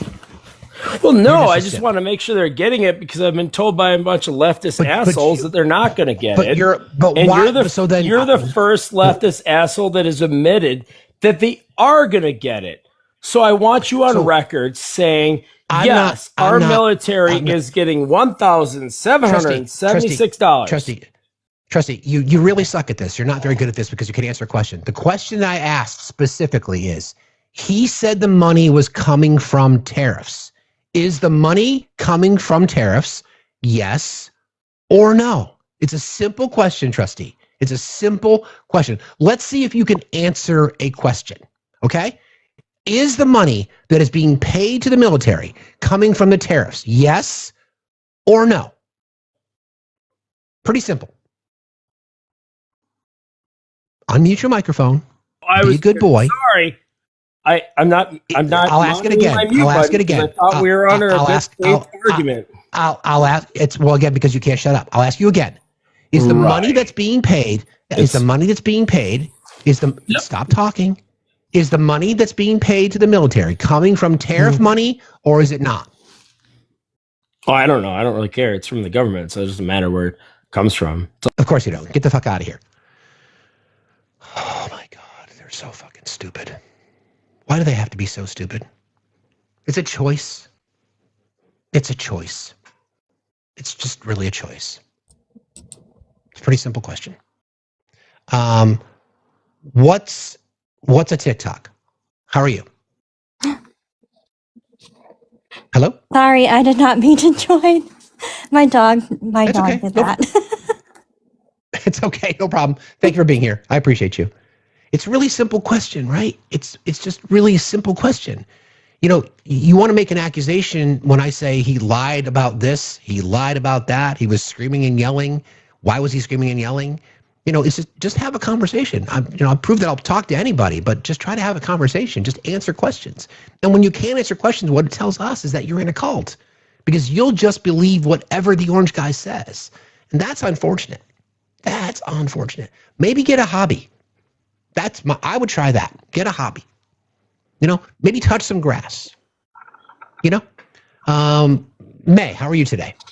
Hi, Maya. Nice to speak with you.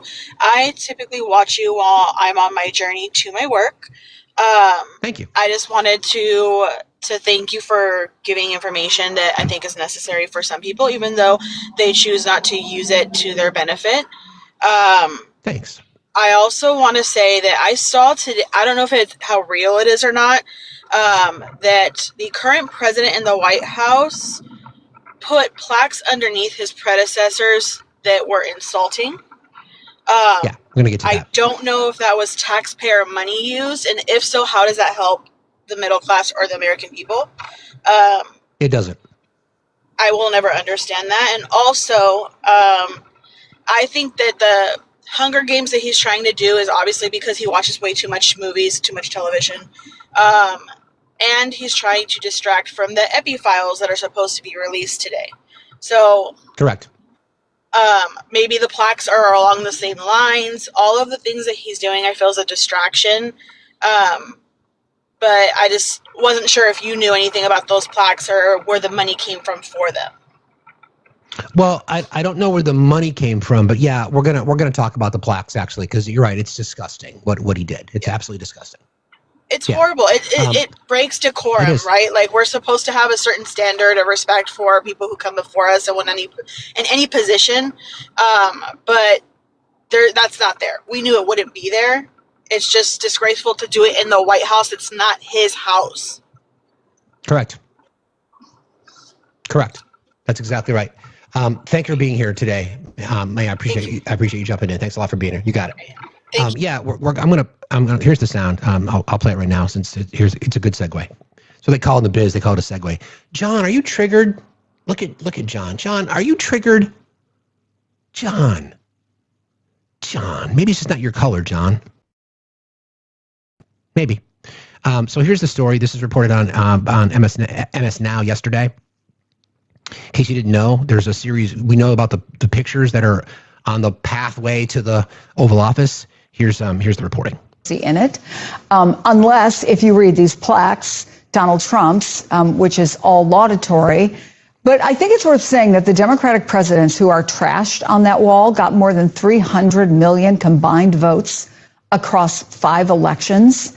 People put them there.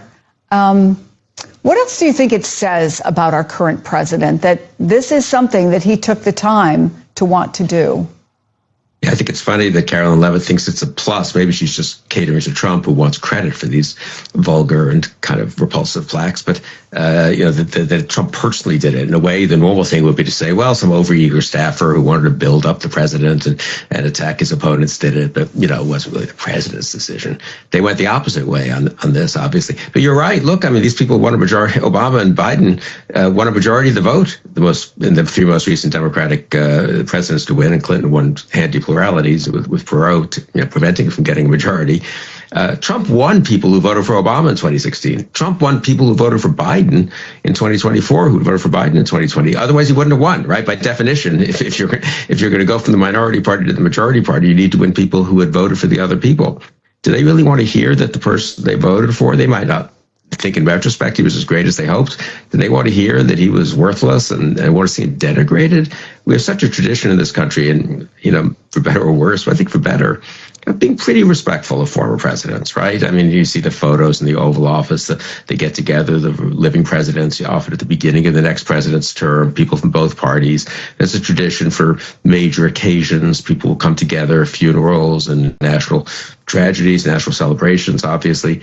Trump's just thrown that all to the wind. Maybe in Trump's America, it doesn't matter. Maybe people like the kind of childish denigrating of your opponents and your predecessors, but I'm not sure that a majority of the American people are there. I would agree. And he just said Crooked Joe and Sleepy Joe. I mean, just horrible things. I mean, it's just, again, Danny mentioned this yesterday.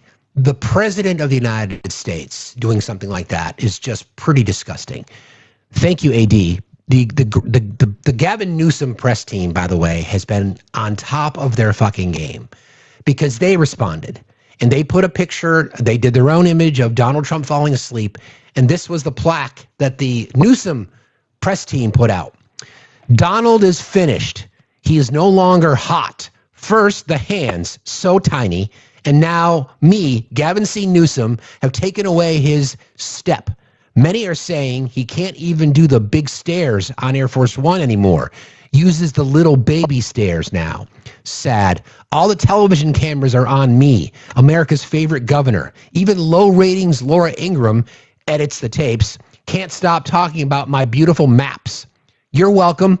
For Liberation Day, America, Donnie J missed the deadline. Whoops. And now I run the show. Thank you for your attention to this matter. That's next level fucking trolling. So the people in his press office was talking about this yesterday. If he becomes the candidate, if he becomes the nominee and eventually the president, I hope that shit continues. I want them to troll like nothing has ever been trolled before. I freaking love it. I think I've got some of the, did I pull up some of the plaques? Because I think it's worth reading some of the just ridiculous language that, again, the president of the United States used. The reason I'm saying it that way is because I think it's important that we separate the bullshit that is Donald Trump from the fact that he is in the office. Okay? That he's in your office. He is in our house. He's the president of the United States, and he's using anything he can at any moment he can to just denigrate the office. And it's unfortunate, but that's who he is.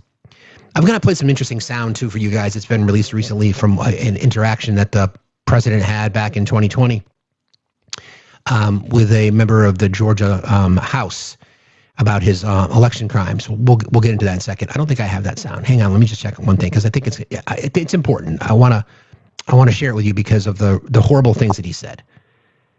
You may have seen it already, but I'm gonna go through this exercise real quick. Hang on. And then Scott Bessent got dragged last night, by the way, which was great. Where is it?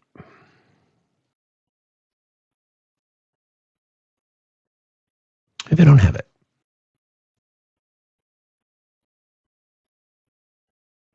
And then Luigi's back in the news, too. Yeah, here we go.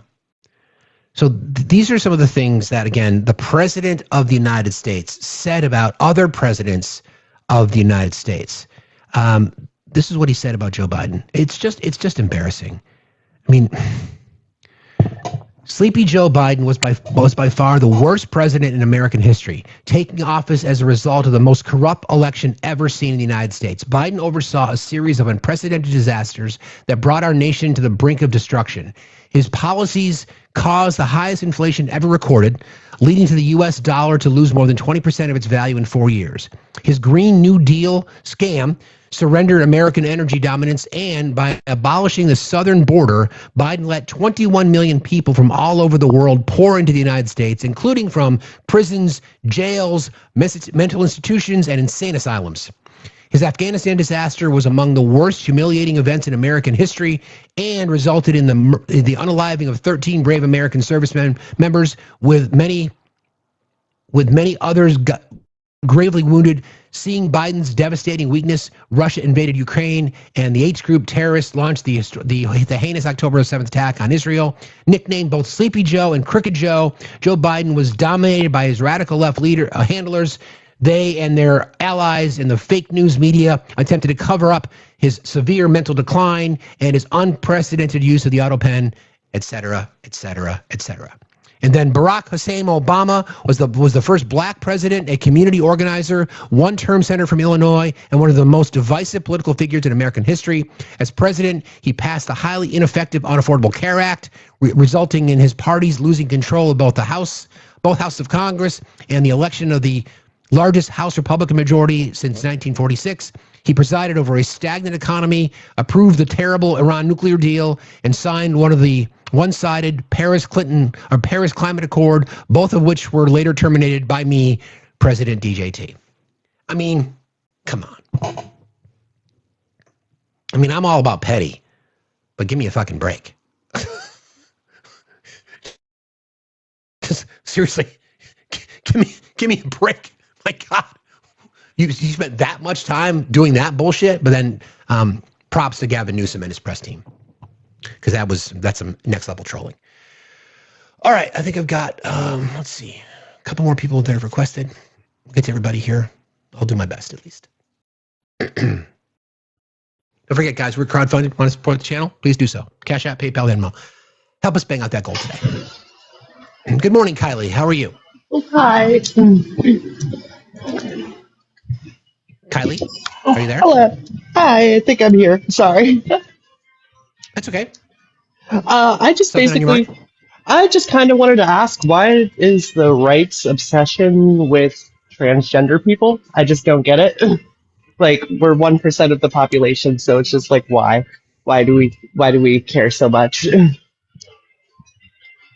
I think it's just hatred. I don't know if there's an explanation beyond that, quite frankly. Oh, it's just exhausting. I agree. I'm glad you found us. Glad you're here. I appreciate you jumping in today. Thanks for being here. Of course, thank you. You got it. See you later. We're going to talk about the ACLU in just a moment, about some other just heinous policies that have recently been supported and signed, by the way, signed by the House a couple days ago. By the way, the Brown University unaliver entered the United States through this is the story. This, by the way, in case you didn't know, the suspect was found unalived in a New Hampshire storage unit. Authorities now say he's also linked to the unaliving of the Massachusetts Institute, the MIT professor earlier this year. Let's see. Search for the man accused of unaliving 2 Brown students and wounding 9 others is over. Authorities said law enforcement obtained a search warrant for a storage unit in Salem, New Hampshire, where they found the suspect Thursday night. Police identified the suspect, I won't say his name, and said that he unalived from self-inflicted gunshot wounds. The Brown University president said this person was a Portuguese national who attended the school as a graduate student in physics from 2000 to 2021. Investigators believe he was responsible not only for last Saturday's mass unaliving at Brown, but also for the unaliving of an MIT professor days later in Massachusetts. On December the 13th, he entered an auditorium on Brown University campus during a study session and began unaliving his students, unaliving Ella Cook and Muhammad Aziz Umzurkov and injuring 9 others, said Lee Foley, U.S. Attorney for the District of Massachusetts. Between December 13th and December 14th, he returned to Massachusetts. On December the 15th, he unalived MIT professor Nuno Lario at Lario's home in Brookline. There was a statement from Kristi Noem, but I'm going to choose not to read it because of her, just because of who she is. So that is another American tragedy because of our gun violence epidemic that ended with the alleged perpetrator, taking his own life. Okay. I want to shift gears a little bit. Actually, before we do that, this is Caroline Leavitt, since we're talking about how the White House, the Vanity Fair story, sorry, a little distracted. The Vanity Fair story that came out is still getting a lot of churn. I mentioned yesterday that I think it's politically a major political strategy for Susie Wiles, because she's positioning herself to be part of Marco Rubio's campaign, in my opinion. But they're trying to do this really weird spin where no one is denying the things that were said. There's a few people that have been trying to deny it, but by and large, they're not really denying it. They're just saying it's a hit piece. Okay. Well, Caroline Leavitt seems to be taking a different tact. So this is pretty wild. I never would have had what she's about to say on my bingo card, but it's Caroline. She's from New Hampshire. If you know, you know. Now, New Hampshire, somebody asked this question. Now, if New Hampshire was in the Hunger Games, how would they do? How would New Hampshire do? New Hampshire would run away, due respect to my blue dots, but even they know. New Hampshire would run away like the little bitches they are. So this is Caroline Leavitt. Has made conservatism and made Republicans cool again. Okay, you heard that. She said that Donald Trump and conservatives have made Republicans cool again, which would acknowledge, first of all, that they were never cool to begin with. But now, apparently, President Trump and MAGA are making Republicans cool again. I think that the culture has really shifted because of this president. His engagement at sporting events with young people across the country. You talk about the Kennedy Center. You have the world's best musicians now embracing the president and his policies. You see celebrities in Hollywood who are quite silent in his first term now coming out in support of much of what the president is doing. The business world, the tech world, the industry. And that had a real impact on the election. And the president's just bringing that here. The culture, I think, has shifted in a big way, especially for young people. And I think the president has been a huge driver and force behind that. What? Huh? Okay. That's a stretch. That is a stretch. That is a big stretch. But, you know, if that's what you got, that's what you got. Good morning, Josh. Good morning. How are you, Steve? I'm fine, thank you. What's on your mind? I want to know something. Do you think the Democrats are responsible for getting involved in Vietnam? Because Vietnam unalived my family. So that's why I will not vote for a Democrat. What? Vietnam unalived my family members. So I will not vote for Democrats. So 50 years ago, is you're holding on to that? Yeah. Why? Because it's not fair. My mom and my grandma both were not even 55 when they unalived because of Camp Lejeune. And my grandpa got severe PTSD. So I will hold on to that. Okay. So Josh, have you voted since then? How old are you? I'm 35. How old are you? Okay, you're 35. So this was what, 60 years ago, roughly speaking? 60 years ago. Okay. So are you a voter? Yeah, I voted before.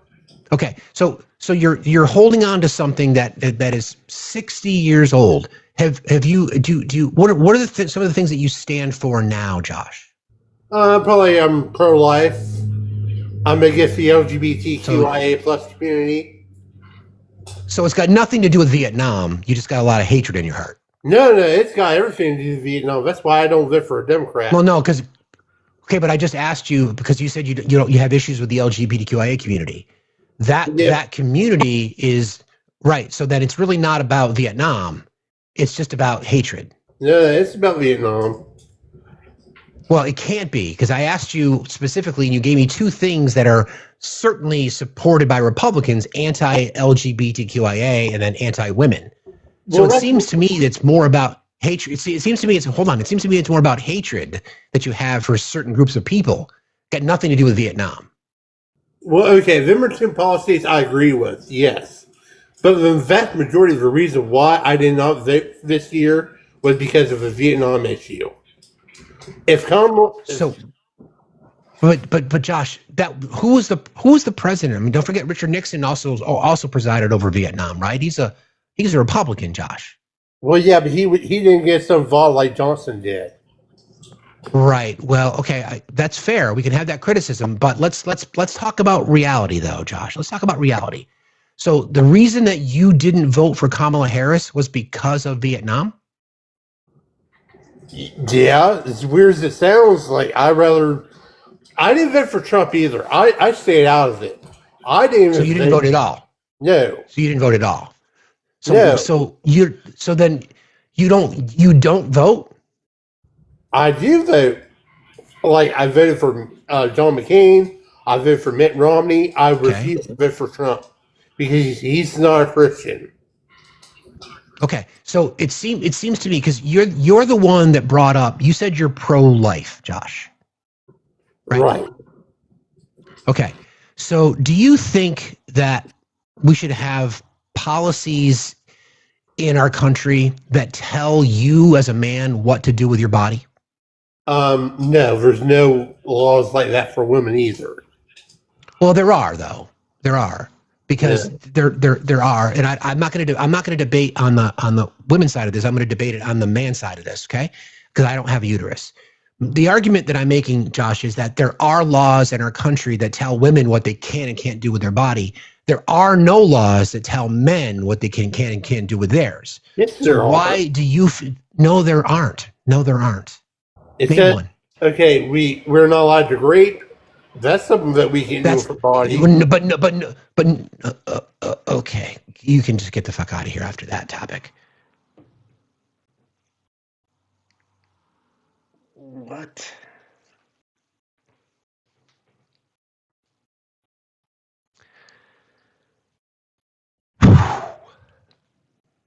Wow. Okay.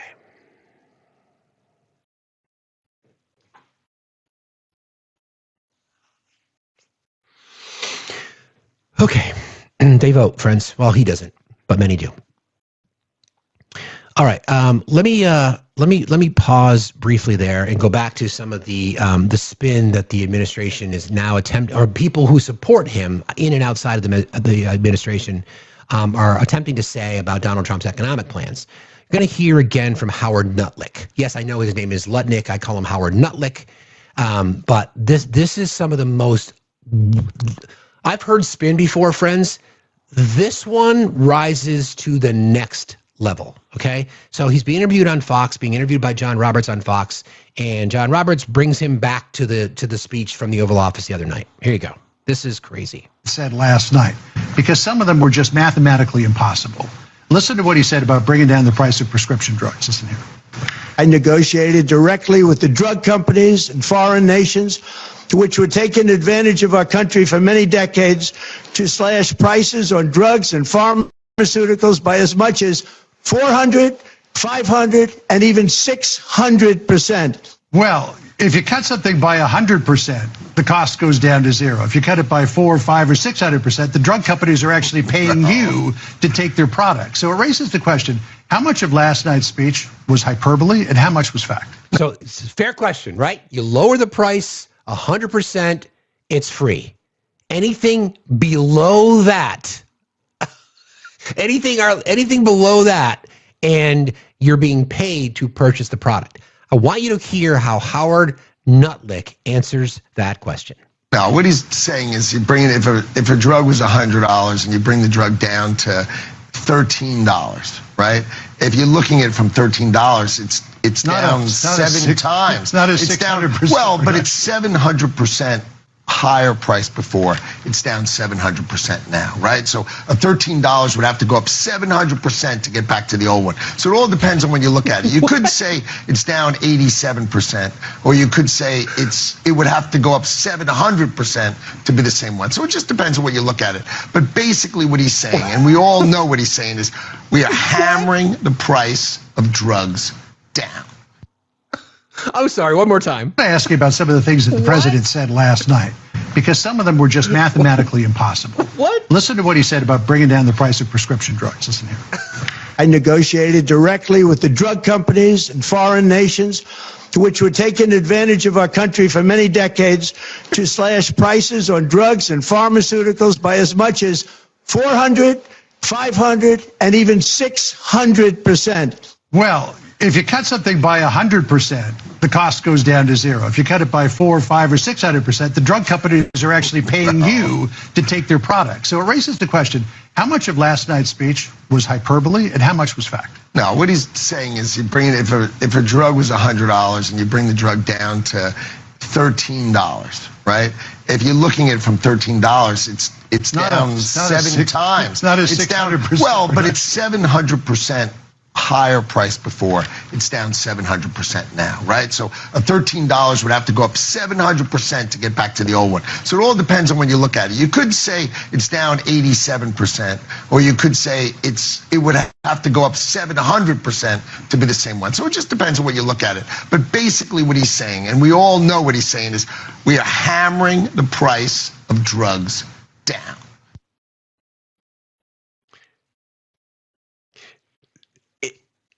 If you wanted to say that we're lowering the price 87%, you could say that, because that would be real.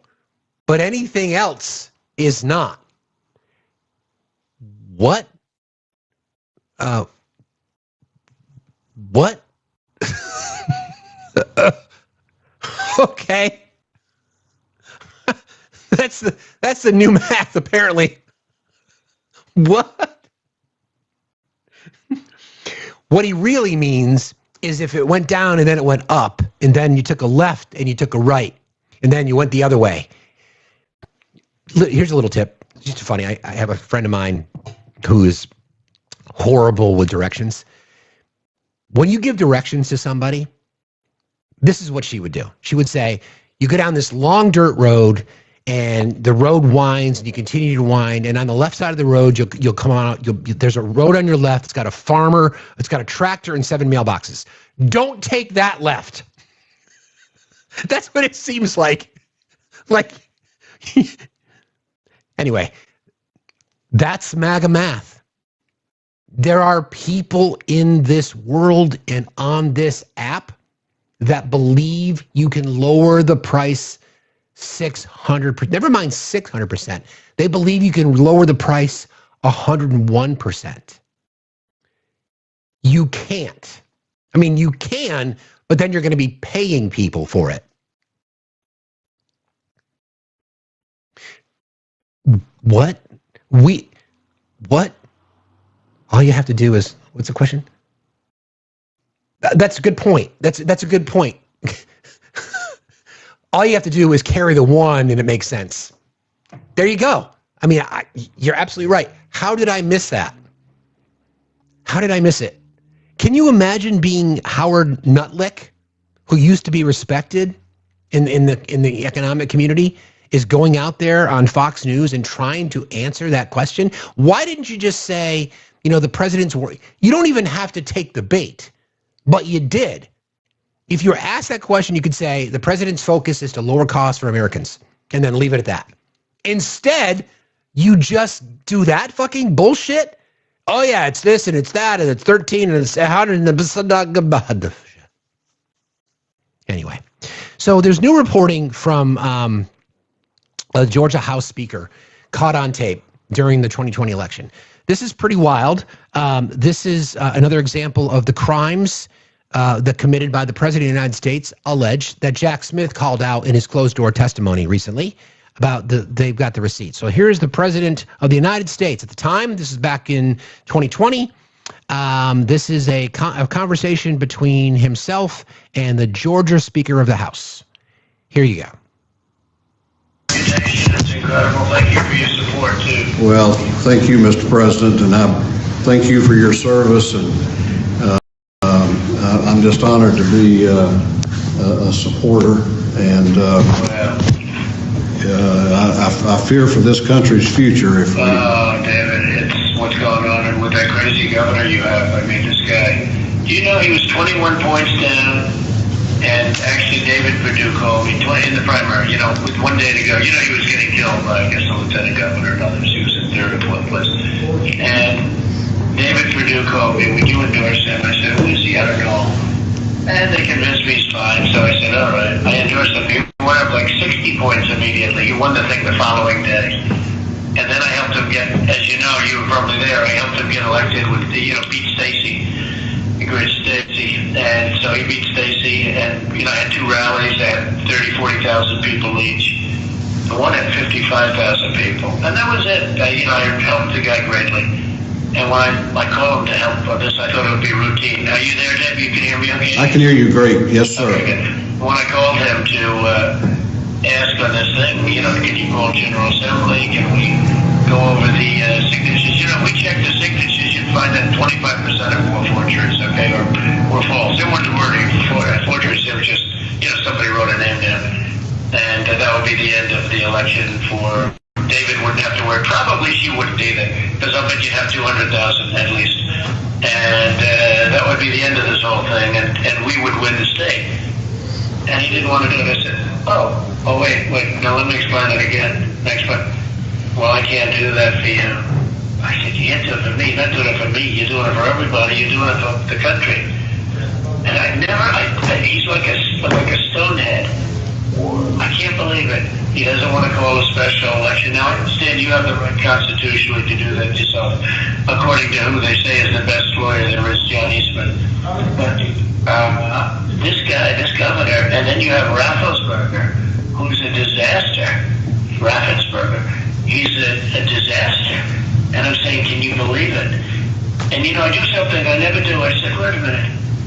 I never knew you, and I helped you. And one thing has nothing to do with the other. But you mean you wouldn't call, for the sake of transparency, a special session, or you won't let us go and verify signatures because they're corrupt? No, I can't let you do that. A thing like this has never happened to me. I have to tell you that. It's never happened to me, David. I've had some beauties, but I've never had anything like that. And I will be fighting this guy like you never saw. I know where I'll be in 2 years.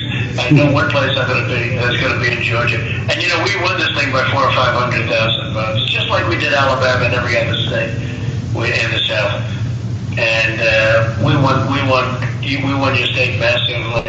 They took votes away. Plus, you saw the tape. That's just one tape of many. What we have is just unbelievable. But then they say, oh well, they were there early in the morning.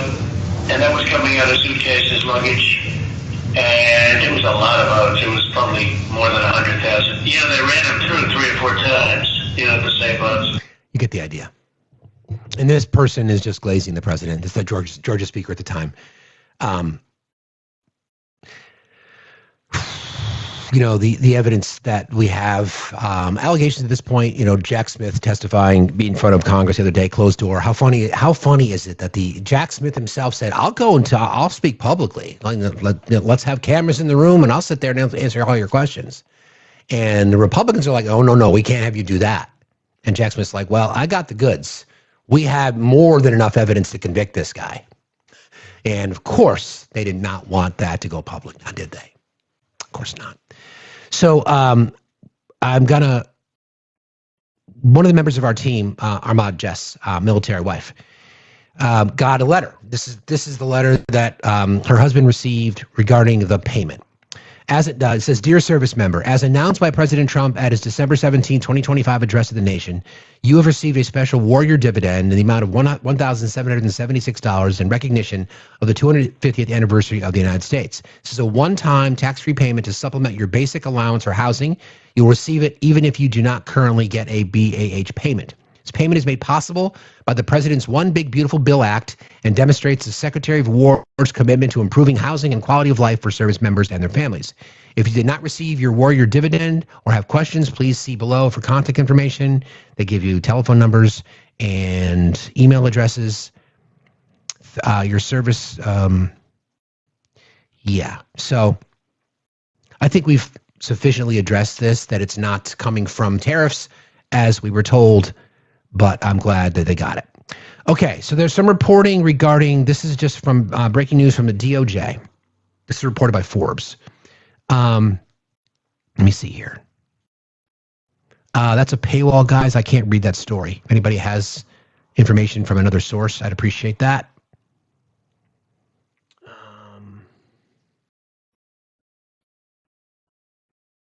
me try this one. Okay. Todd Blanche. All right, this is, hold on. This is some breaking news. Deputy Attorney General Todd Blanche says the Department of Justice will not release full Epstein files to Congress by today's deadline. Deputy AG Blanche said the DOJ would not be releasing the full files to Congress Friday as required under law. Blanche told Fox News that the Justice Department would release several 100,000 documents on Friday, and then over the next couple of weeks, I expect several 100,000 more. Blanche attributed the delay to the need to redact any names or identifying information about witnesses, but failing to turn over the full unclassified files could run afoul of the law, which gave the department 30 days to share the files with Congress. Quote, so today is the 30 days when I expect we're going to release several 100,000 documents today. And those documents will come in all different forms, photographs, and other materials associated with it, with all the investigation into Mr. Epstein. What we're doing is we are looking at every single piece of paper that we are going to produce, making sure that every victim, their name, their identity, their story, to the extent survivors, to the extent it needs to be protected, is completely protected. And so I expect that we're going to release more documents over the next couple of weeks. So today, several 100,000, and then over the next couple of weeks, a few 100,000 more. The DOJ was compelled to turn over the files related to deceased offender J.E. by a bill that got near unanimous support in Congress. Signed into law, the president reversed his earlier stance opposing their release. While the bill does allow for redactions related to victims and for the DOJ to withhold some information about the investigation, it does not provide a rolling deadline to turn over documents. Under the law, the DOJ has 15 days to turn over its rationale for any documents withheld. Rep. Thomas Massie, one of the bipartisan duo that pushed to force the vote, Thursday made a video about what to expect on the statutory disclosure deadline. He said there's no ambiguity with the law and what the law requires to be released. Trump has agreed to comply with this law, and Bondi has to comply with it, and there will be penalties if she does not. This is a very unique situation. This is a case where the president, who appointed the attorney general and for whom the attorney general works, has signed the law, and the ink is not even dry yet on his signature on the law. There is nothing subject to interpretation. Interesting. So what does that mean? It means that they are continuing to withhold information. They are violating the law. They are still protecting predators, this guy being the biggest protector of them all. Again, I want people to think about this. I want people to think about what's happening here. They have had months to release this information. They have had months to release this information. The information that's coming out is due to the work of Democrats on the House Oversight Committee that have been releasing this information, survivors' testimony. Here they are. There's a law now. There's a law that says all this information that is living with the DOJ. We've been told from the beginning that they're transparent about it. They should release it. And now they still need more time. They've had months. They knew this was coming. That Kash Patel and his team pulled hundreds of thousands of FBI agents off of the streets to do the actual work. And now here we are. The day it's supposed to be released, and sure enough, boom. One more delay. Nobody's surprised. Nobody's surprised. But Pam Bondi is now going to be subjected to criminal charges. Because the law is very clear. This is the law. This is the law. The law says everything has to be released by today.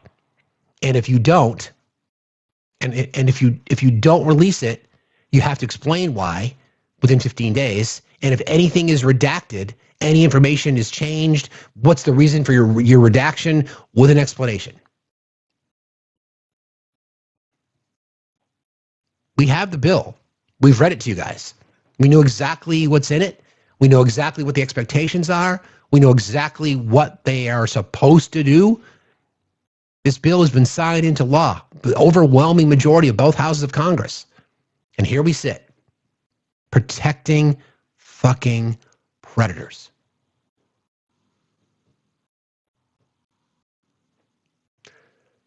It's crazy.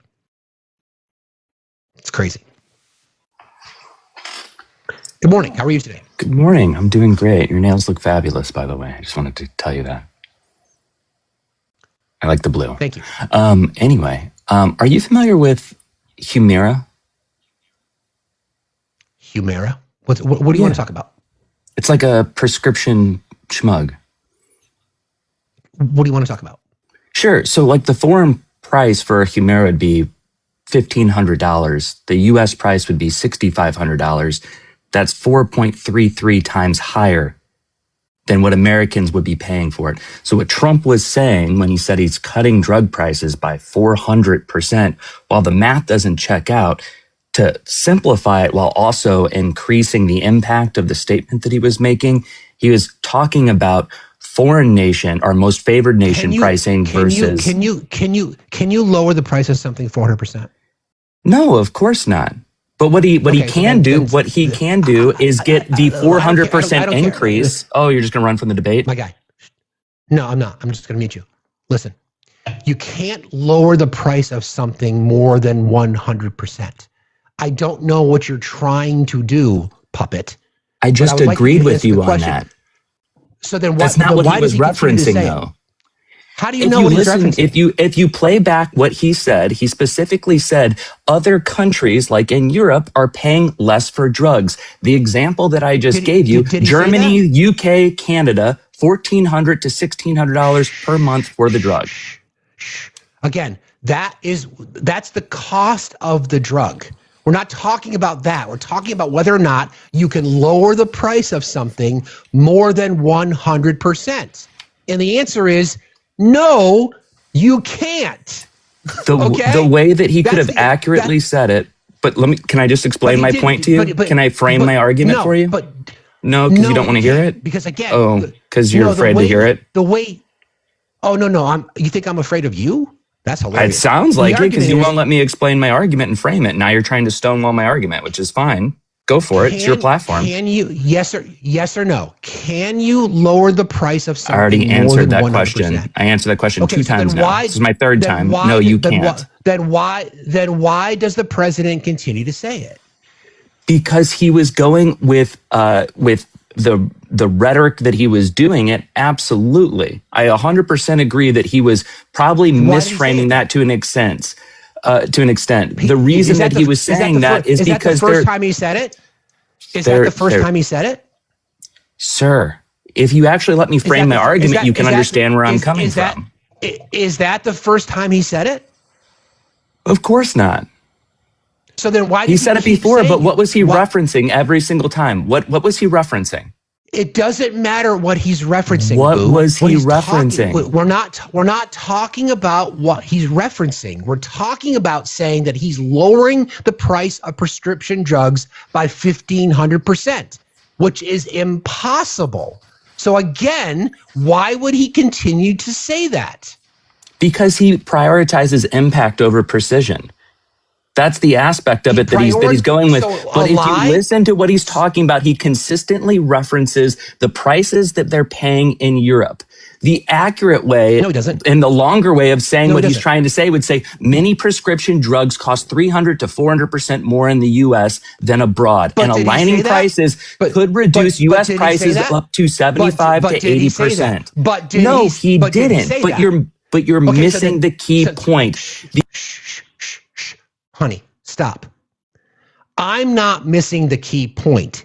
You're a simp, and you're trying to defend the president continually lying to you, telling you that he's going to lower drug costs by 1,500%, which you cannot do. Why is it that it's so impossible for you to say that was a stupid thing that the president said? What he could have said is, we pay between 300 and 400% more for drugs in our country. We are working to lower those costs. That would have been something that people would have gotten behind.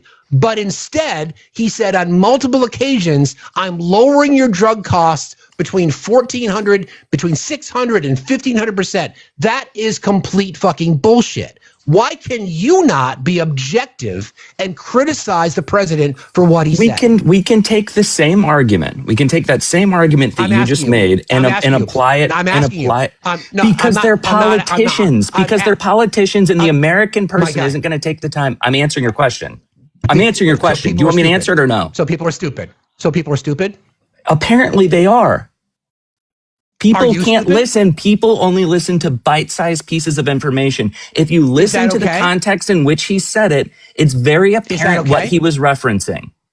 Really? So in your mind, it's very apparent that he was referencing cutting drug costs by 600%. And you think in your world, that's because it has to do with prices in Europe? Because he's clearly referencing Europe. He's clearly referencing favored nation pricing versus what we're getting.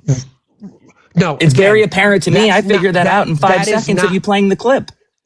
That's not what he said now. I just gave you an example of it as well. I can give you another example from the Democrats if you'd like. Do you want me to give you an example of voter IDs or racist? Honey.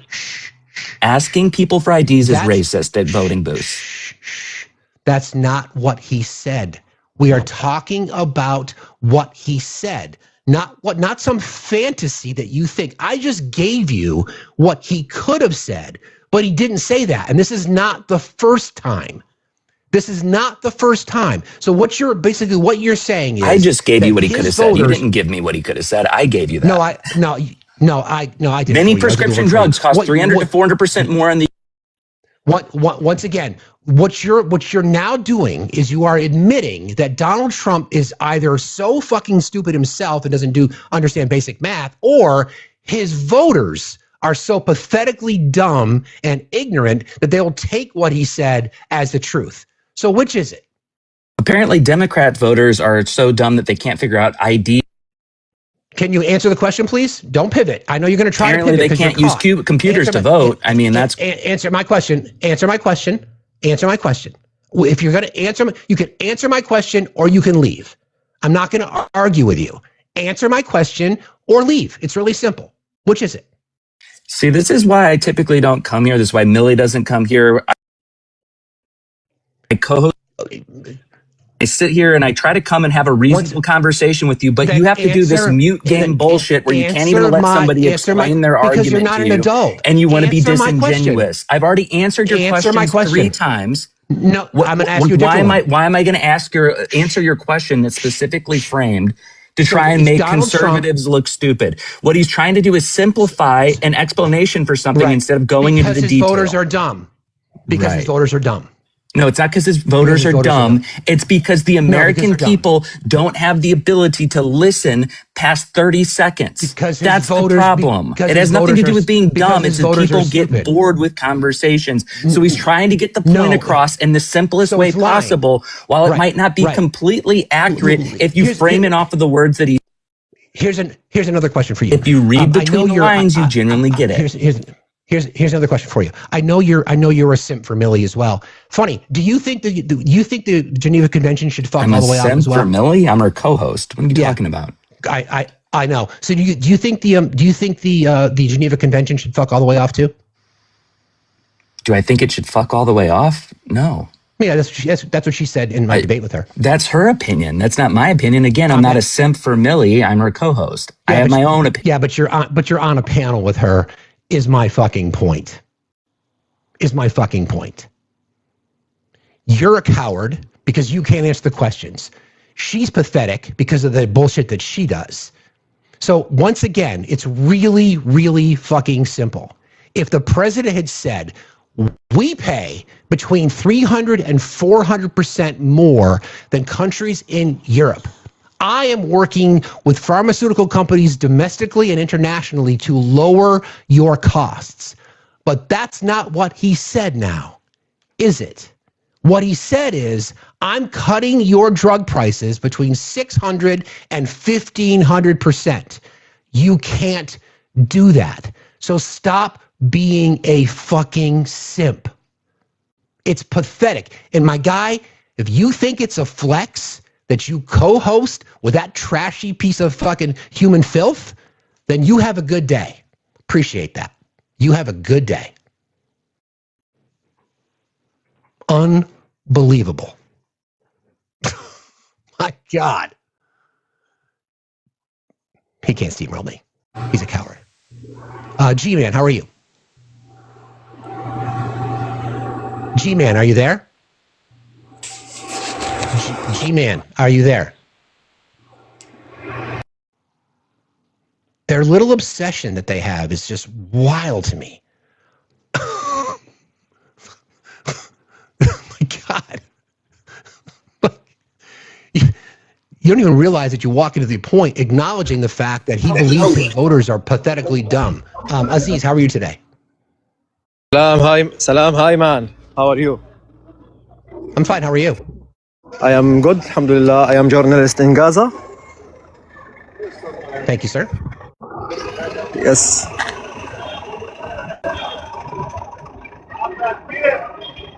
What's on your mind, Fred?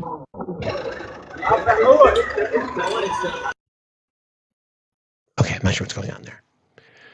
The fact that I think I won, I don't have to think that I won the argument, Mideast. You're just weak at this.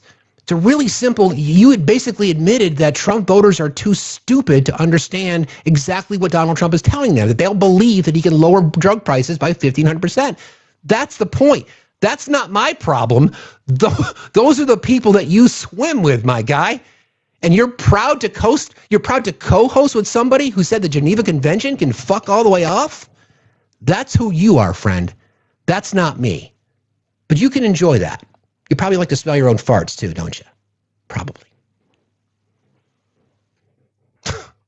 Unreal.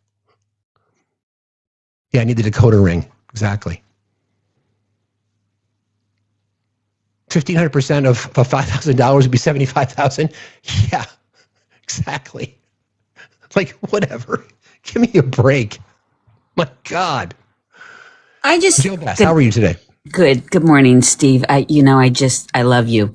Okay. So, your sexy brain, y'all, win for Steve's sexy brain. Okay. So I just wanted to explain to that guy that the truth is as easy an explanation as the bullshit they're peddling.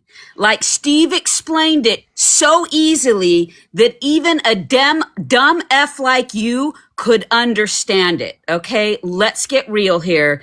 You don't need to dumb it down. He explained it very easily and truthfully. Okay, so we all know that the European prices are cheaper. That's part of the reason our damn system is broke.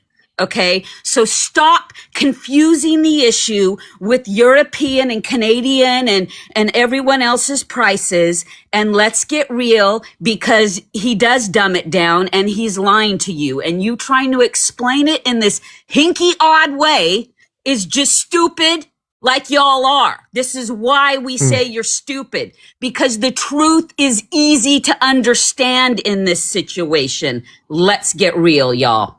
Thank you, Steve. Coulda, shoulda, woulda. Thank you, Joe Bess. I appreciate you very much. Thanks for being here. Have a good day. It's not hard to figure out. It's not. But when you put your entire brand connected to the interpretation, like the decoder ring, well, what he was alluding to, no.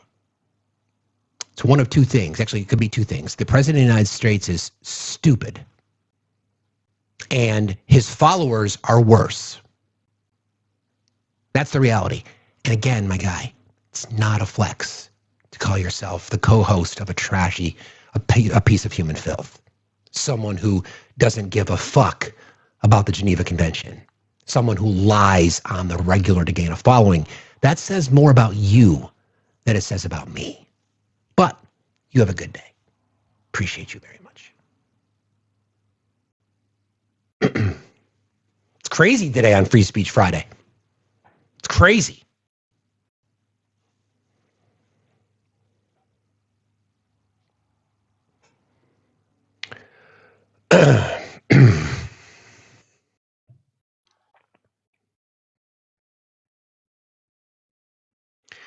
Where's Rusty? He's joining. I was gonna play a little game with Rusty. Listen, I've got a 1978 Volkswagen Rabbit 4-speed that I want to sell. I'm going to discount the price. It's $4,000. I'm going to discount the price for you today for 1,500%. Sign here.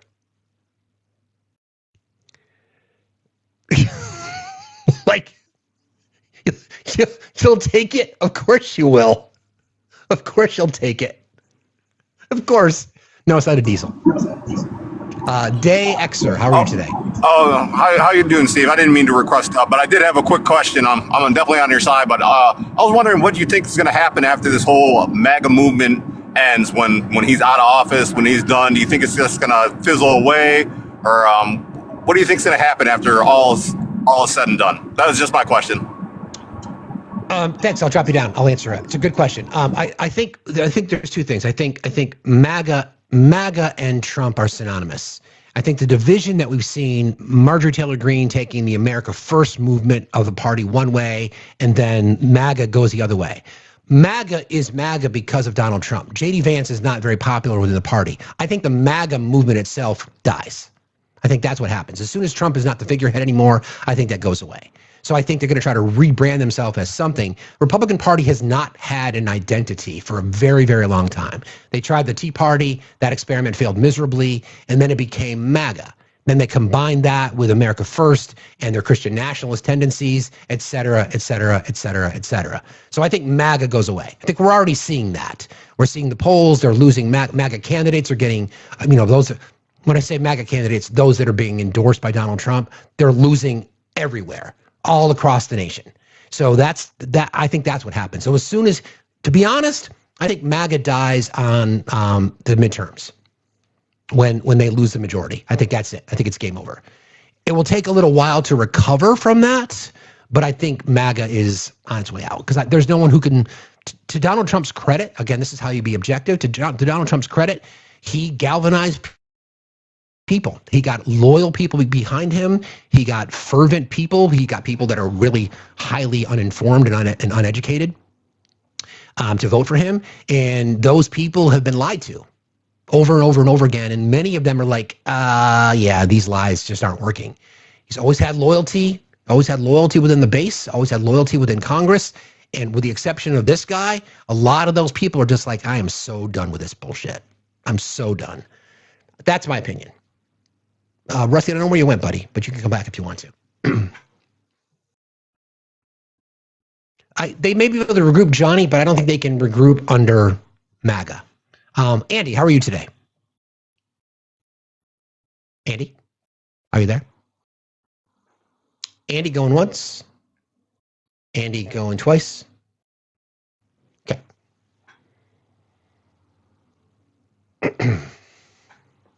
I know Heritage isn't going anywhere. I don't disagree, but there needs to be a figurehead, and they don't have anybody. They don't have another Donald Trump. Blank Stare, how are you today? Hi, I'm well. Thank you for taking my. I have a question. Okay, so why is it that the subsidies didn't go through, right? So they blame the Democrats for everything, and we have this shutdown. Why is nobody talking about that now? It was an obvious Republican shutdown, and the subsidies aren't passing. So why is it not a big deal anymore? I don't understand. Well, it is a big deal. I think that's I agree. That's the point.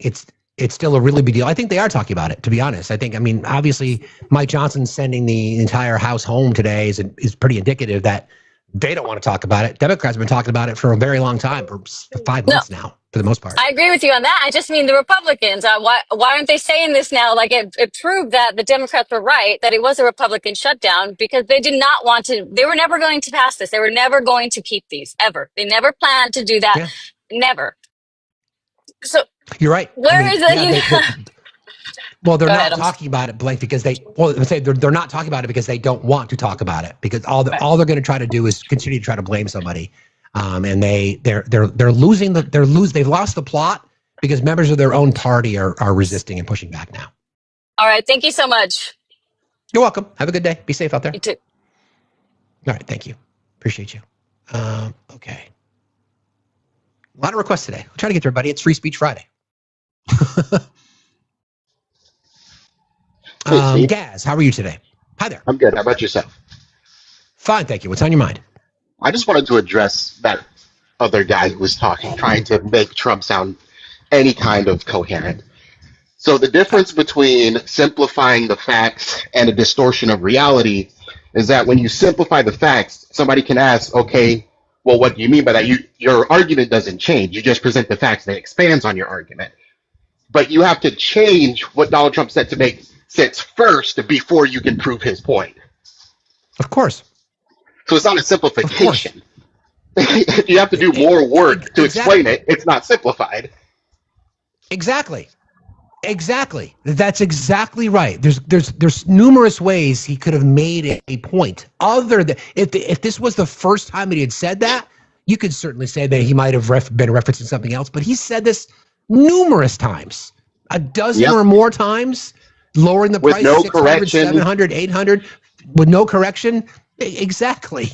No, again, we're all expected to just say, well, that's what he really meant, and there's nuance connected to it, and there's this. Give me a fucking break. How far do you have to go to defend this guy? Exactly. My God. Really good point, guys. Thanks for coming to find the bar, you have to go meet his friend Jeffrey. Indeed. Thank you. Appreciate it. It's really simple. The president of the United States said, I'm lowering your drug costs 600, 700, 400, 900%. It's impossible. You can't do it. If he had said other nations pay between 300 and 400% more than other nations around the world, what we are going to do, our administration is committed to lowering the cost so that we're at least being charged the same prices some of our foreign neighbors are. Not, I'm cutting your drug prices 1,500%. Come on. It's not that hard. And my guy, if you're still in here, you're not very good at this because all you are doing is making up excuses. And excuses don't work. Much like opinions are like assholes, everybody has one, right? It's just excuses don't work. Just be honest. Be objective. Try that once in a while. It's not that hard. It's really not. Oh, I haven't seen Lainey in a while.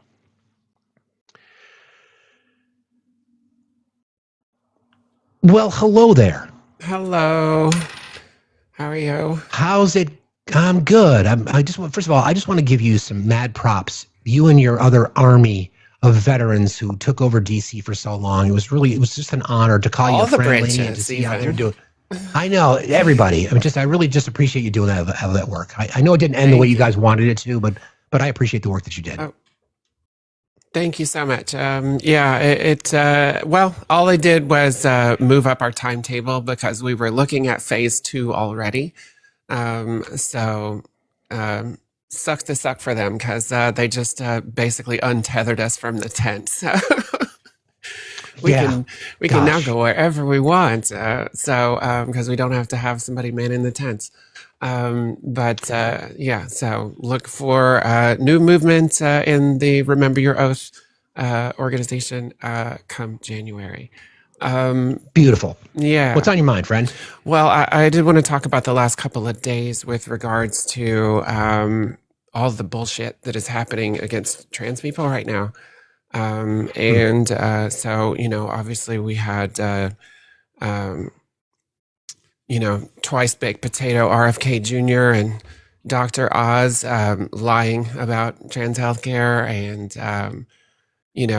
acting as though trans youth are getting bottom surgery left and right at the age of 12. And it's fucking ridiculous. It's not happening. It really, really doesn't happen under the age of 18. Bottom surgery doesn't happen under the age of 18.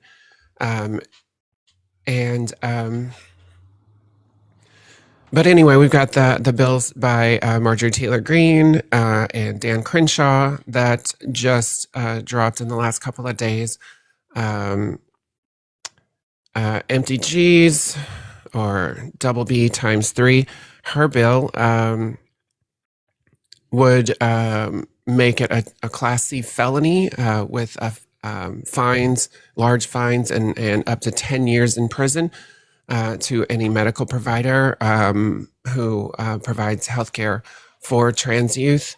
That one passed a couple of days ago. And then yesterday, Dan Crenshaw's blocks Medicaid dollars from funding that care, which affects even blue states. Hospitals and hospital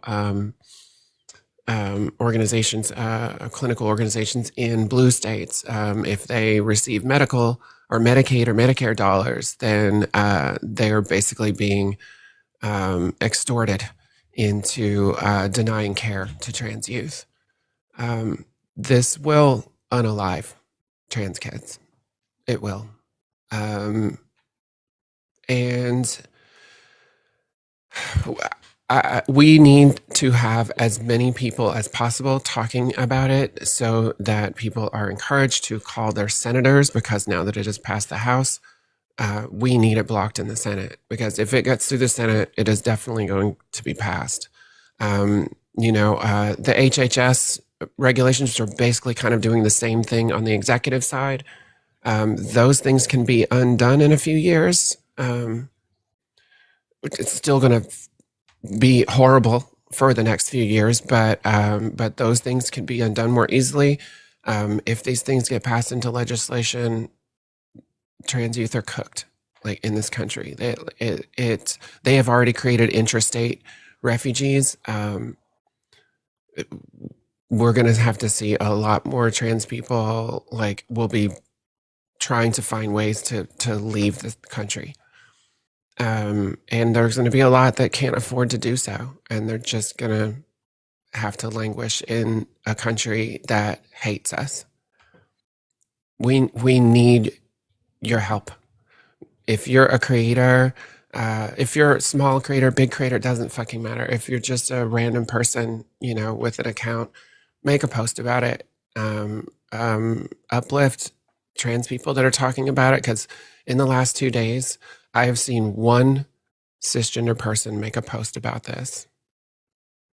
And I know that they're throwing everything at the wall right now, but it feels to trans people like nobody cares enough to post about what's going on with us. And I know there's a lot of horrible shit, but this shit is horrible for us. And it feels like we're the acceptable loss to a lot of people. The name of the bill is Marjorie Taylor Greene's so call your senators and tell them to shoot these things down. If they're Republican, the message changes. If they're Republican, tell them stop wasting time pretending like this does anything to save us money or protect kids, because it's bullshit and we see through it. If it's a Democrat, then tell them to grow a fucking spine and start standing up for us. Because there were 3 Democrats that voted for Marjorie Taylor Greene's bill. Henry Cuellar, Donald Davis, and Vicente Gonzalez, I believe. Yes. Is that right? Yeah, 2 of them were from Texas, and the other from, I forget where. North Carolina. Yeah. So hers is called, they're both stupid fucking lie names. It's like protect children, blah, blah, blah, bullshit. Let's see. I'll just give you the bill numbers. It's easier to find. Okay.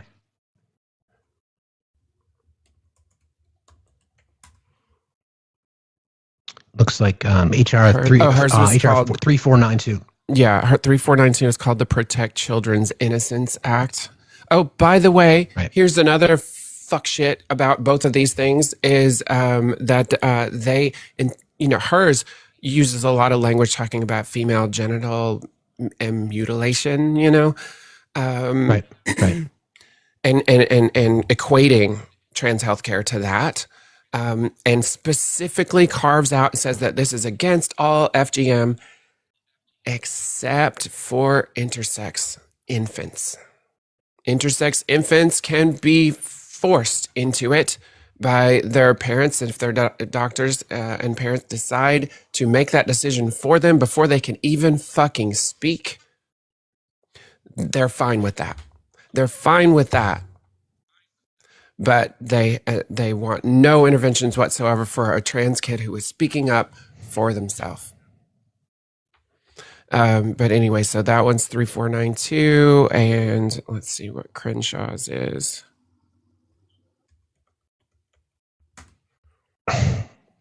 Um, 498, HR 498, and it's called Do No Harm in Medicaid Act, and it does a fuck ton of harm. I know, sorry, doesn't cut it, Lainey, but I'll take the action item to post some content about this. Thank you, appreciate it. Also, Texas, Texas AG Ken Paxton in the last couple of days also just ordered that basically a tip line to be installed in Texas, where people can upload stories and photographs of suspected trans women in public bathrooms in state facilities. Good job, conservative women in Texas.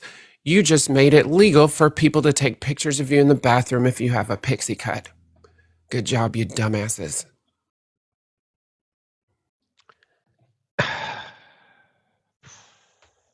That's protecting women, right? Right. I was just gonna say that. Looking out for women, they have no idea what they had no idea literally what they just exposed themselves to. Yeah, I've been saying for a long, long time now that all of this anti-trans stuff is just anti-woman stuff. It's just misogyny repackaged. Absolutely. And it will harm women. It has harmed women. There have been multiple women in the last several months that have been assaulted or accosted in public bathrooms across the country. All cisgender women that had a short haircut or were over 6 foot tall or, had a square jaw or whatever the fuck, So I was going to address HR 4371 as well, which is this obsession with the genitals. It's interesting. They have to find something to cover their hate. Yeah. If you would mind, I'll reach out to you. I have an idea. Okay. I'll reach out to you. But I'll post some content on this, and we'll try to spread the love. Or if you post something and people can duet your video too, that might be the best thing to do. That might help it get a lot more traction too. I think mine are open to do it. I think they're all open as far as I think so. Okay. So I've been posting a lot of stuff lately. So I've been trying to get into more short form video. I got some coaching from Jolly and Matt. So, I've been at it, trying to post at least once or twice a day. So. Thank you for jumping in today. It's good to see you again, and thank you again for the work you're doing. And like I said, I'll go to your page. I'll check out a bunch of videos. I'll do a whole bunch of them, and I'll reach out to you. I have something else I want to ask you, but it's off topic. Awesome. But Cool. thank you for being here. I appreciate you. Thanks, friend. Steve. Good to see you. See you later. All right. Bye.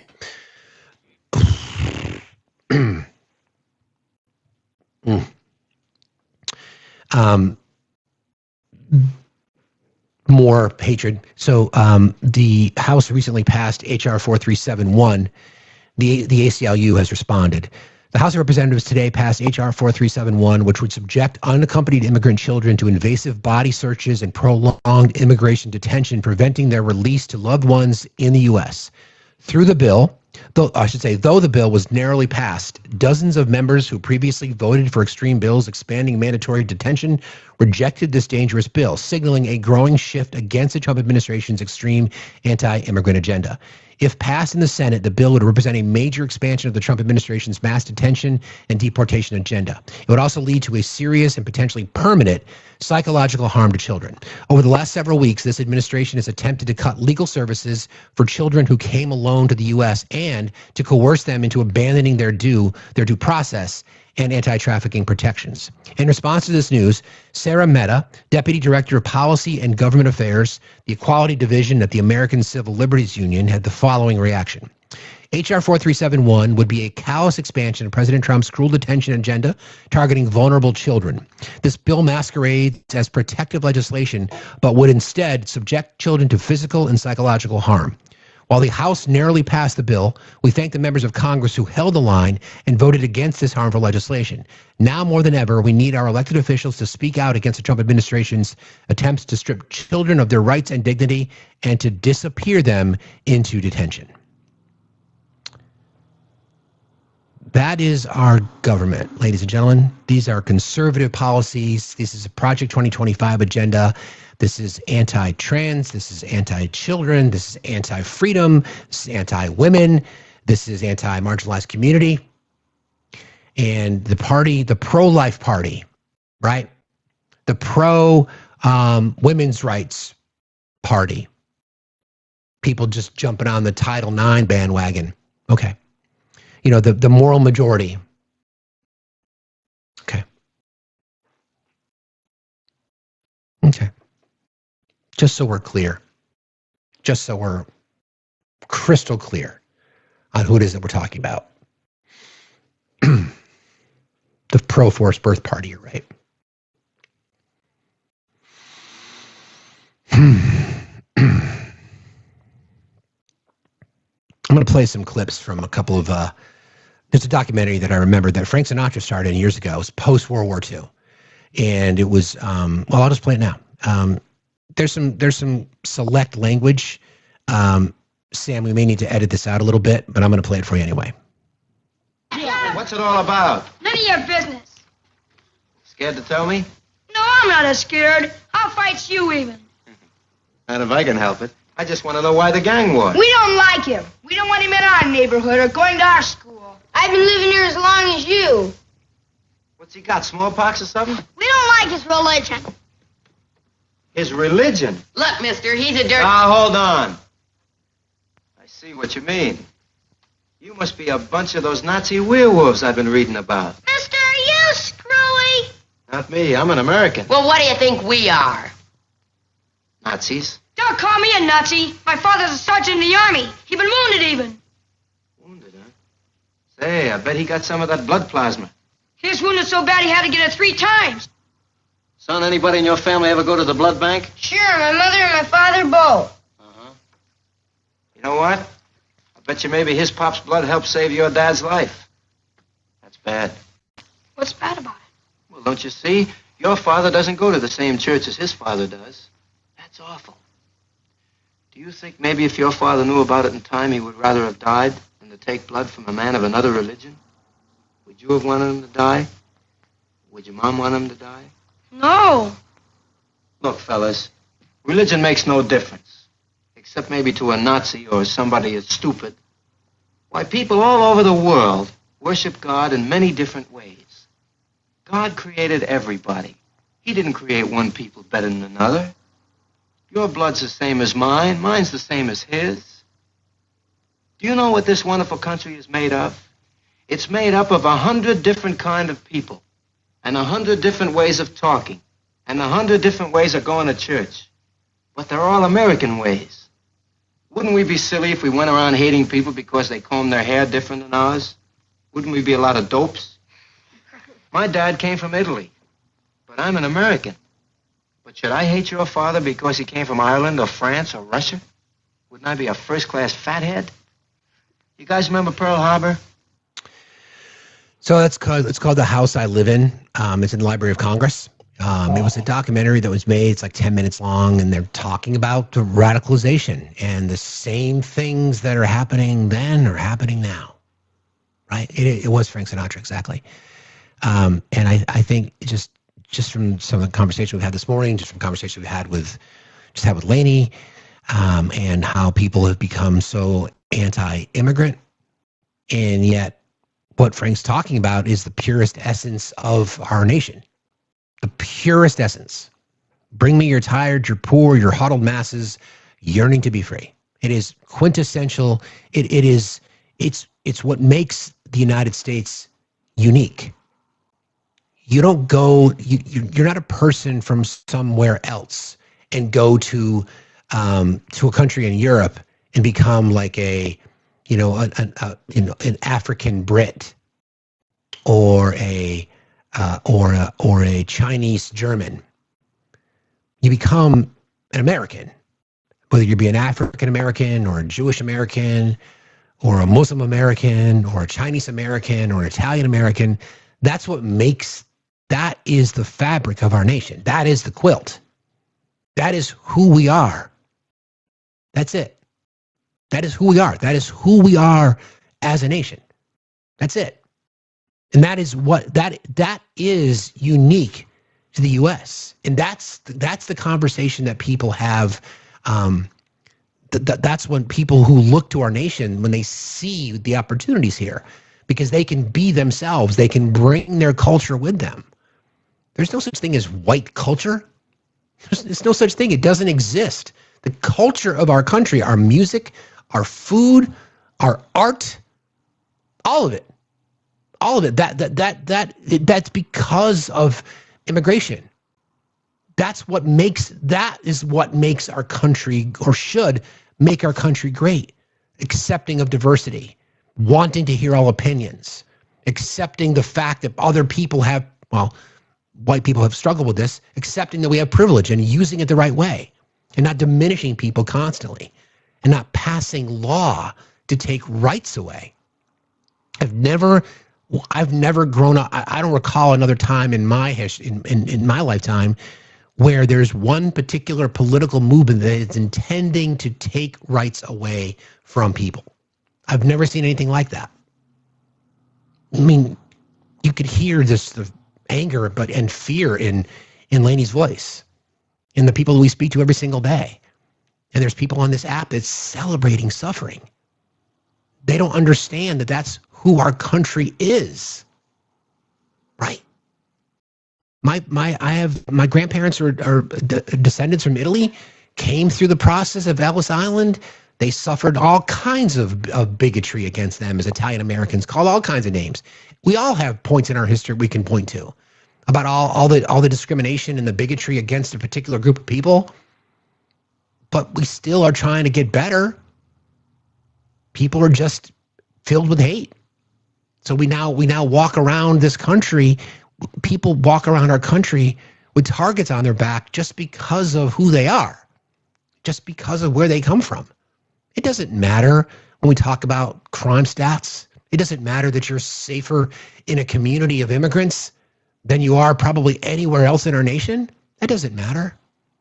It doesn't matter that members of the trans community just want to live their lives. It doesn't matter. It doesn't matter that women just want to have rights to their body. What a radical fucking concept. It doesn't matter that every marginalized community just wants the same thing that privileged white people want. Opportunity to raise their kids, make sure their children can get a good education, affordable healthcare, affordable housing, a tax code that doesn't work against them. So I always say, if we could just remove the D and the R, right? The red and the blue, the identity of Republicans and Democrats and conservatives and liberals, and just have that conversation. Just live and let live. And the weird part about this whole freedom thing is that the party that claims freedom doesn't want freedom for anybody else. They want freedom. They want freedom from diversity. They want freedom from equity. They want freedom from inclusivity and accessibility. They don't want freedom for everybody. They just want freedom from things, which is why I often ask the question, like, what do you stand for? Who are the people that you're defending? Who are the people that you're fighting for? They never can answer. Or when they do, it's like, I care about my family. Why shouldn't I prioritize my family? Of course you should. We all should. But it's bigger than that. At least it should be. I can't imagine walking around with that much hatred in my heart for people. People that I don't even know because I'm told to hate somebody. You make up lies about people, or you embrace lies, or you just look for somebody to blame. You look for a marginalized community to blame for your suffering. Why? But why? Why is that necessary? Is it necessary to continue to double down to try to make excuses for the things that come out of the mouth of the president to defend predators. And that's what he's doing. You know, I remember when Joe Biden decided to get into the race initially, he was going to run, but he talked about the soul of the nation. I don't even know what that soul of the nation is anymore. I don't even know. I don't know what the soul of our nation is. I know what I want it to be, and I think about our conversation we had with Amy Lee this morning and how this community here, the people that are in here every single day, our incredible mod team, it was their idea. You know, our Discord community, and we made her and her family's life better for Christmas. That's what we should be doing. That's what makes us better. You want to make America great again? Make America kind again. Make America more empathetic. Make America compassionate again. Make America understanding again. I don't want everything to be about politics. I don't. We live in it, right? We do a show. We cover the news. But to me, it's more than that. It's always been more than that. Make America ethical again. Give America integrity again. I've never been a rah flag waving guy. It's never been my thing. I don't believe in the concept of patriotism because I think it's more about action. You know, people who fly a flag, it doesn't make you a patriot. Just because you decided to serve your country doesn't make you a patriot. Why aren't teachers ever considered patriots? What about physicians? What about community activists? What about volunteers? Why aren't they considered patriots? Do they care less about a country just because they didn't take an oath? I say on the contrary. Why is it so hard to look past why don't we, better said, we should be celebrating our differences.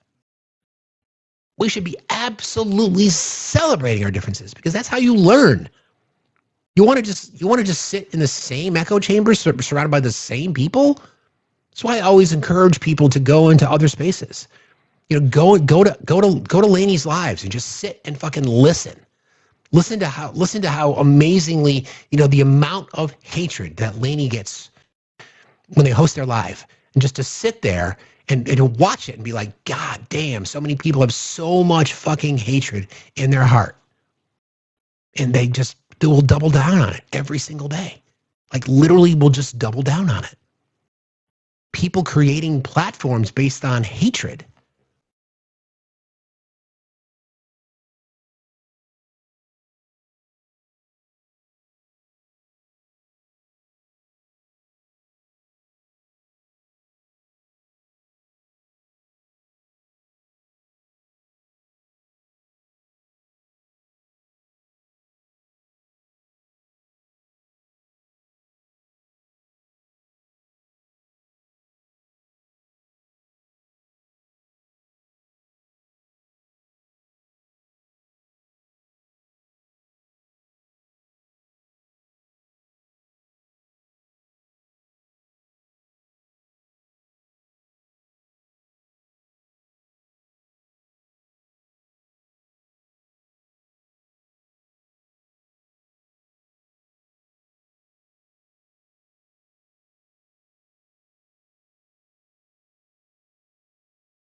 Vermont internet just stopped working.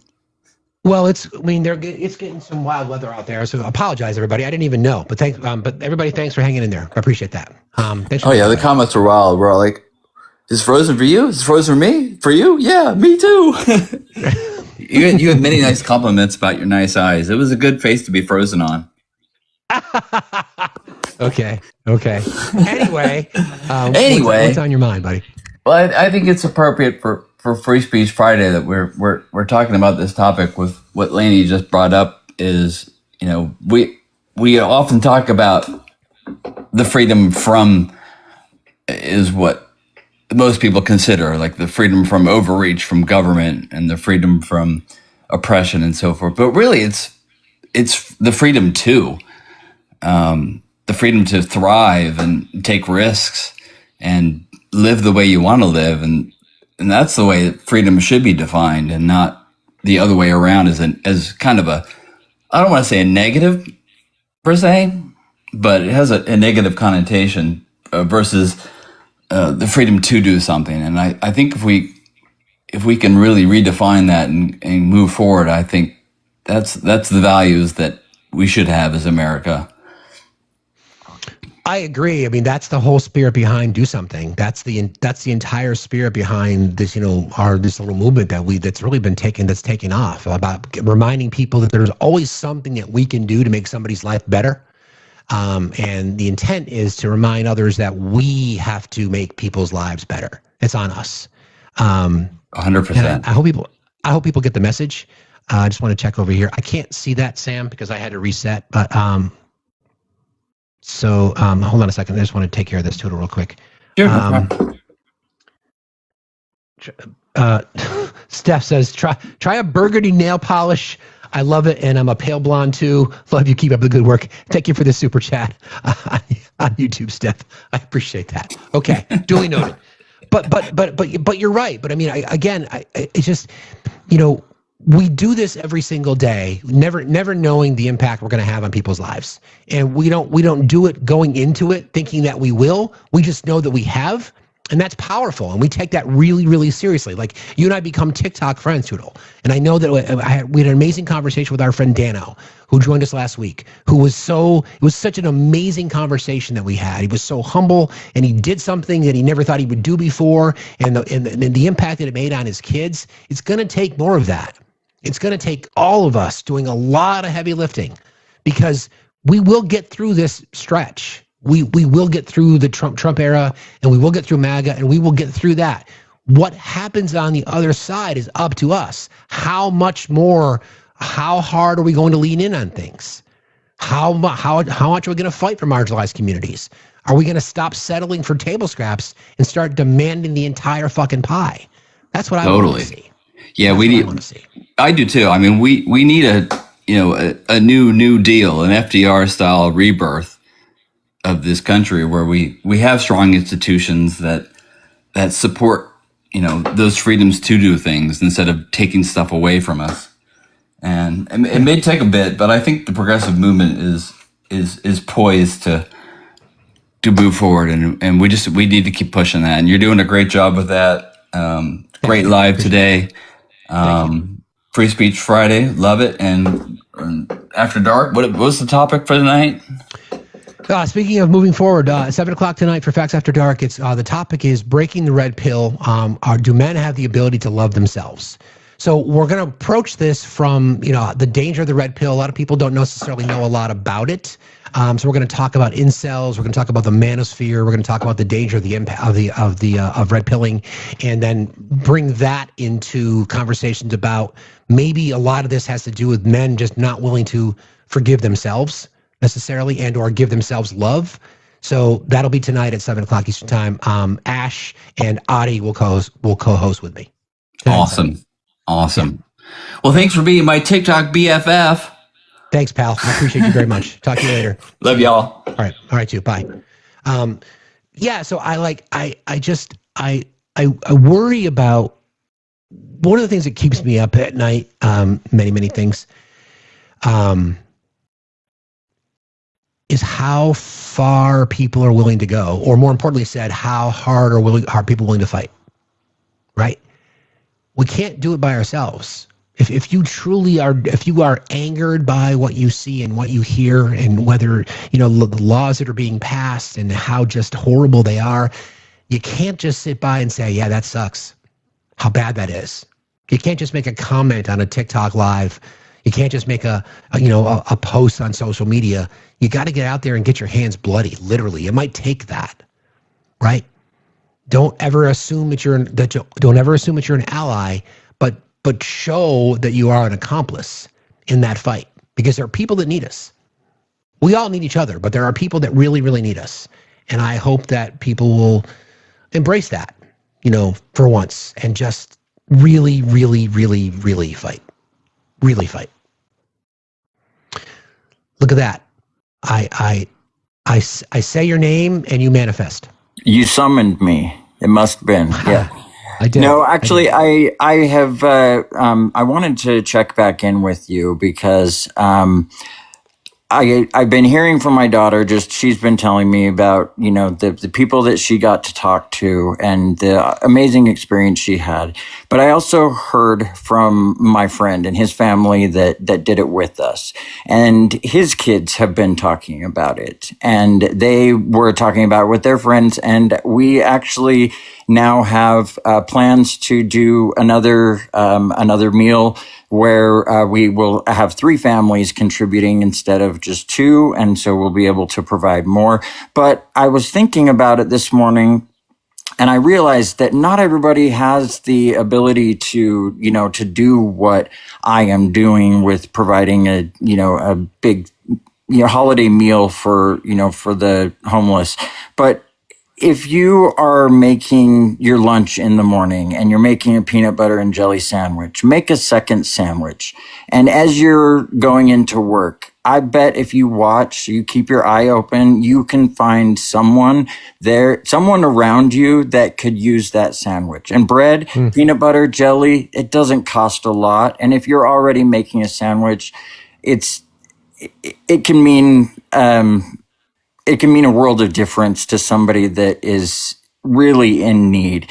And Steve, I just want you to know that your do something spirit is contagious, and I have taken it. I have, decided to run with it, and just know it's spreading beyond people that know you, beyond people that have even heard about you. And so you take your flowers because you are the one that has inspired all of this with me. And I know that it's going to continue on with others in this amazing community that you've built. And I, again, just want to thank you. Thank you, bro. I appreciate you saying that. I really do. And thank you for doing something. Appreciate you. Of course. Be safe out there. If we don't speak, have a good holiday, okay? Thanks. You too. Take care. All right. See you later. All right. Bye.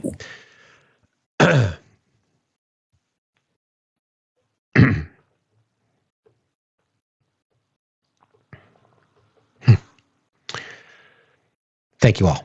I appreciate that.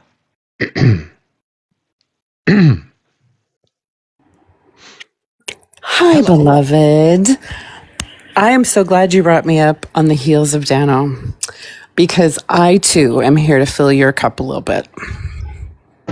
Because you, sir, because of our little catch-up talk yesterday, I was so I was so much lighter. I'm so grateful for your presence, and I know our whole community here is grateful for you, because one thing that you do is very well is remind us to find our joy, right? In the midst of all the heavy that we have to muddle through. And our talk just helped me so much, just being able to know that I was talking to my friend who cares about me and loves me. And I went on about my day, and I just had a lighter spirit. And I went to the store, and I saw this little girl just kind of floating around in the aisle, and she was playing with some toys. And on any other day, I probably would have went in the store and not even noticed her, because I was just like, like life is just heavy, and I wouldn't even paid attention. But I was just feeling light, and she was just so cute and kind, and she was fun, and we interacted, and she asked me my name, and I asked her hers, and she showed me the toy she wanted, and her mom just looked exhausted, and she really appreciated that. I think maybe, I don't know, she didn't say anything to me, but I kept her daughter busy for a minute. But man, I just lived on that little moment because that little girl was just so joyful. And I would have missed out on that if I hadn't talked to you and just been feeling better. You just spread light. And I thank you so much. And I'm so excited for this show tonight. I know you give people reasons to keep moving, to keep pressing forward. And just thank you for that. Thank you for all you do. Thank you for all you do for us. Thank you for starting this. I know we're talking, like, you have built this, and yes, we're all here to scaffold it under you, but damn, dude, we love you so much. Take that. Okay. No notes. Thank you. No notes. Okay. Thank you. I love you. Talk to you later. Love you back. Bye. Okay, bye.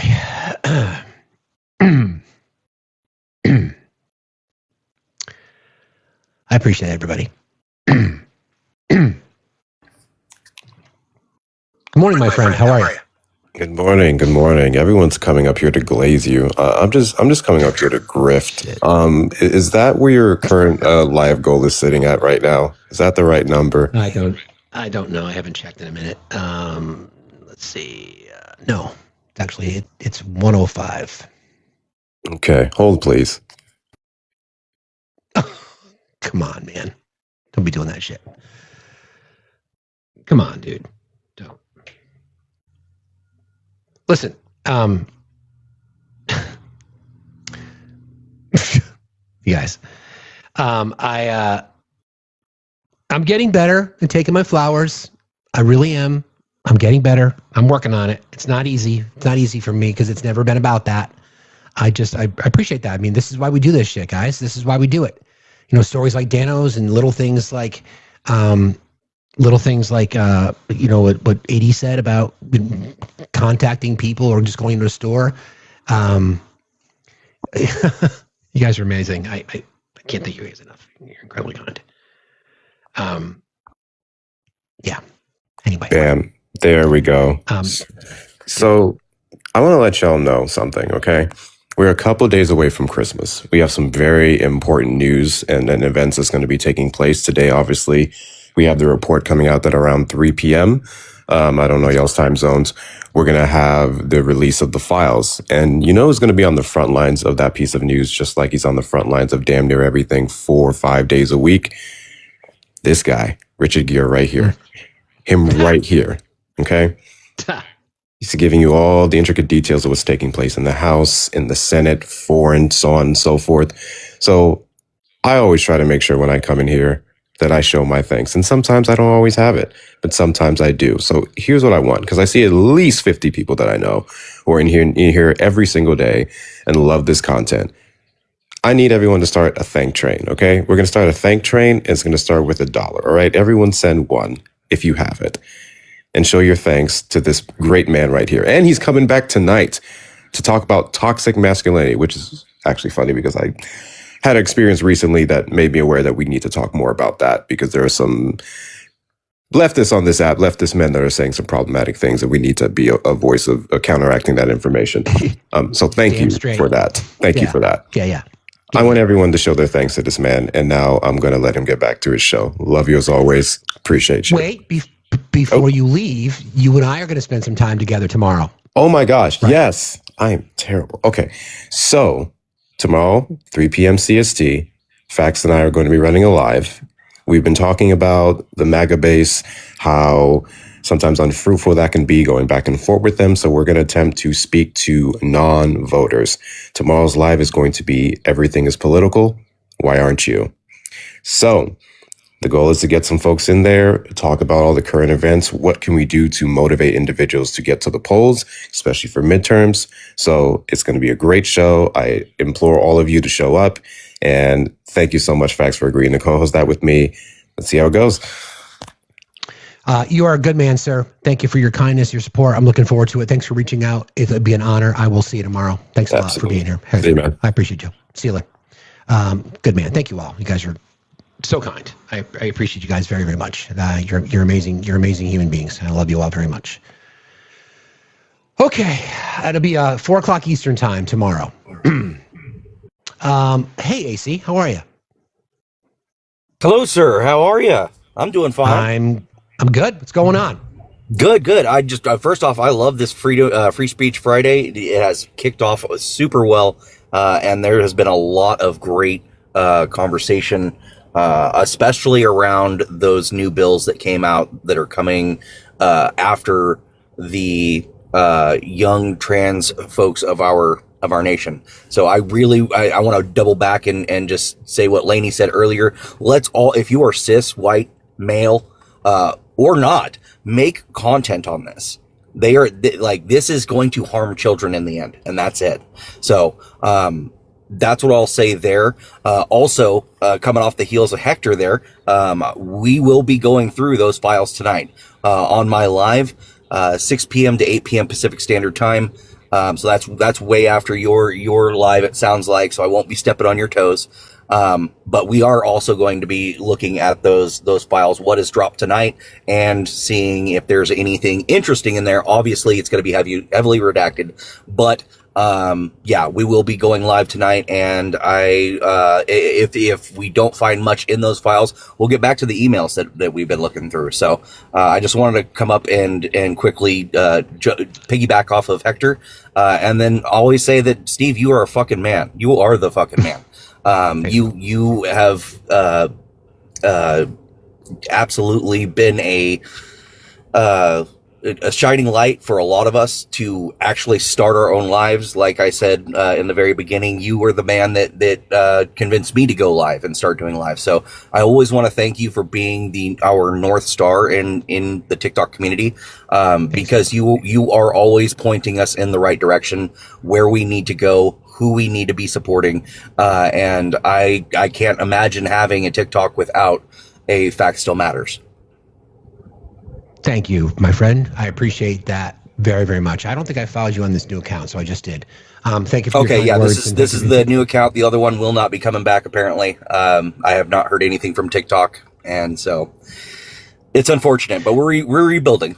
So we got you. If you guys don't follow AC, please do. The feeling's mutual, friend. I really appreciate the work you do, and thanks for jumping in today. You're a good man. All right, I'll see you tonight in the live, Steve. Okay, you're live. Take sorry. care.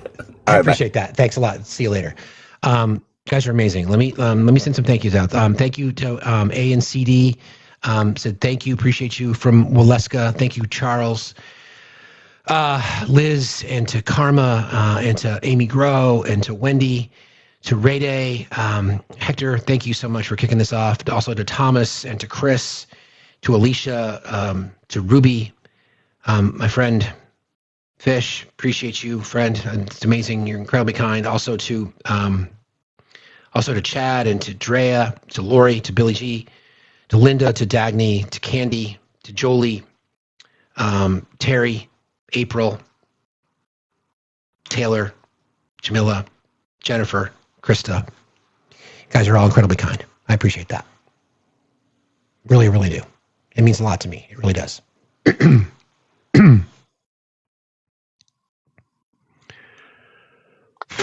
Good morning to your audience. I belong to the Hispanic community, and I'm a naturalized citizen. And I just want to let you know that we are terrorized. Even having documents doesn't mean anything. And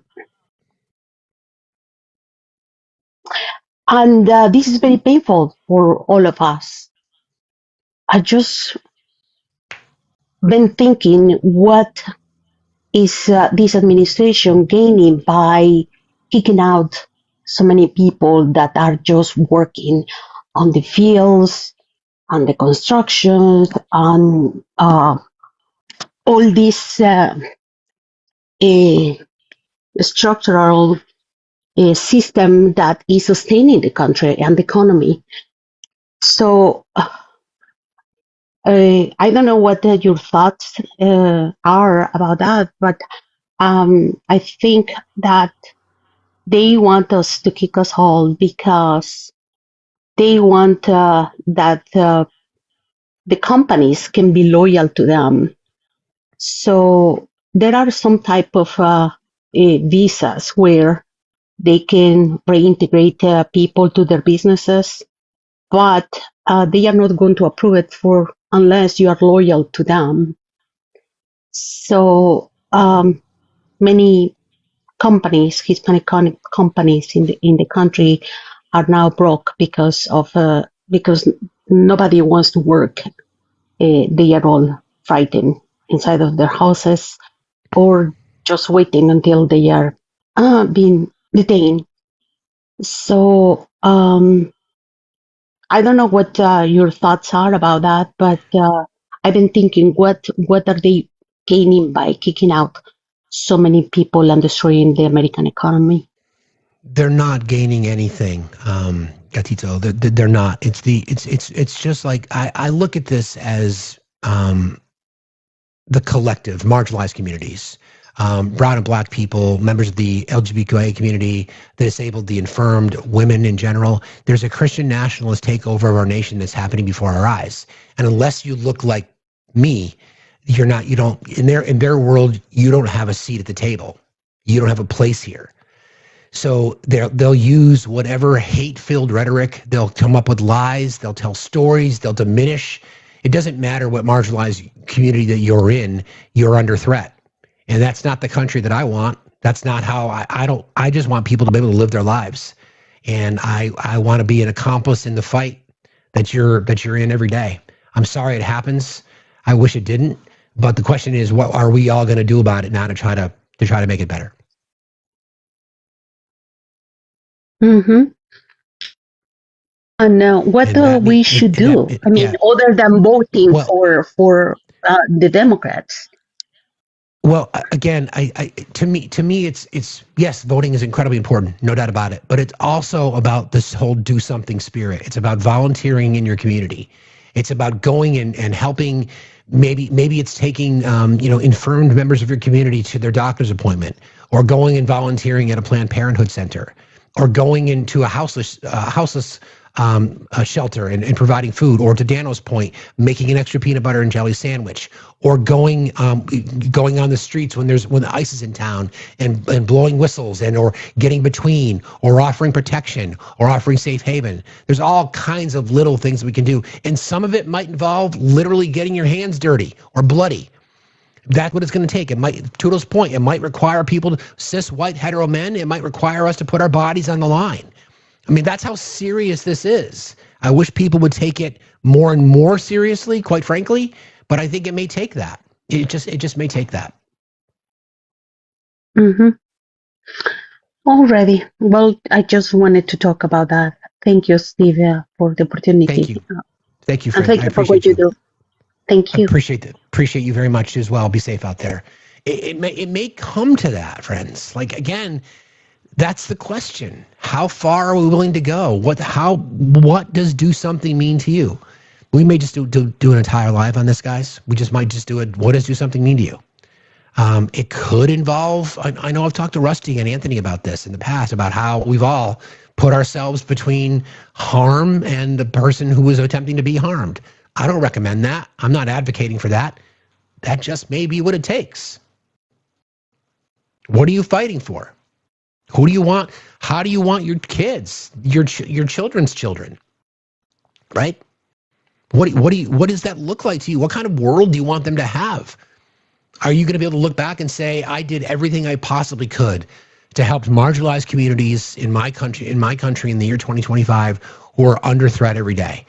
What did that look like, Dad? What did that look like, Grandfather? Well, I got dragged across the street and I got my knees bloodied, but I made a difference because I was able to allow, a brown and black family to escape the scene because they were under threat, or whatever that would look like. I don't know. I'm just riffing here. But doing something is bigger than just the vote. I mean, you guys know how I feel about voter activism and voter apathy, and that's going to be my mission when I'm out on the road next year. But I also want to be meeting people who are in communities that are doing something. It could literally be just painting the side of a building that's been run down for years, or planting trees in a park, or cleaning up a basketball court, or building a skate ramp, or it could be anything. It literally could be anything. It's going to take all of us to do something. We got to stop being apathetic, you guys. We've got to stop expecting somebody else to do it. I look at it as something as simple as putting the cart away when you go to the grocery store. People don't even do that. People are just like, they'll just, it's fine. People don't even do that. We've all got to step up. Exactly, Dano. We've all got to step up. And it may not be the fighting in the purest form. Thank you, Ash Raiders. But it's got to be something. We've all got to do something. And we cannot expect somebody else to do it. It can't be. It can't be somebody else. It's got to be you. And you've got to own it. It's a matter of doing the right thing and then doing it again and then doing it again and then doing it again. And I don't know how I can, it can't just be me that's sending out that message every day. And I'm so grateful for Dano and for Tootle and for what AC said and what Hector said about how the message is resonating. It's got to get out there. People have to understand what it means to do something. And I've given you numerous examples, but there's other things that are happening that we may not even know about that we can do. Just being on the end of the phone for people. I mean, I appreciate what AD said. We used to speak all the time. We connected yesterday and we had a really good conversation, and it filled her cup. It filled my cup. Little things like that. Messages to a friend, a phone call to somebody you haven't seen in a while, dropping off some baked goods, knocking on a door. I don't necessarily recommend that in America in 2025, but we've got to do something. Something. I don't care what it is. Find it. Find whatever it is and just do it. Just do it. Hi, Kate. How are you? I'm good, Steve. How are you? Fine, thank you. What's on your mind? So I guess I kind of wanted to just really quick say something about your topic tonight for Facts After Dark. Sure. My 14-year-old brother, it'll be 5 years this February, he self-unalived. And based on like the stuff that we found afterwards, like in his phone and stuff, looking for notes, he had a lot of really bad feelings about himself that I truly think could have been mitigated, I guess, if there was more, sorry if you can hear my cat, if there was just more conversations about this topic.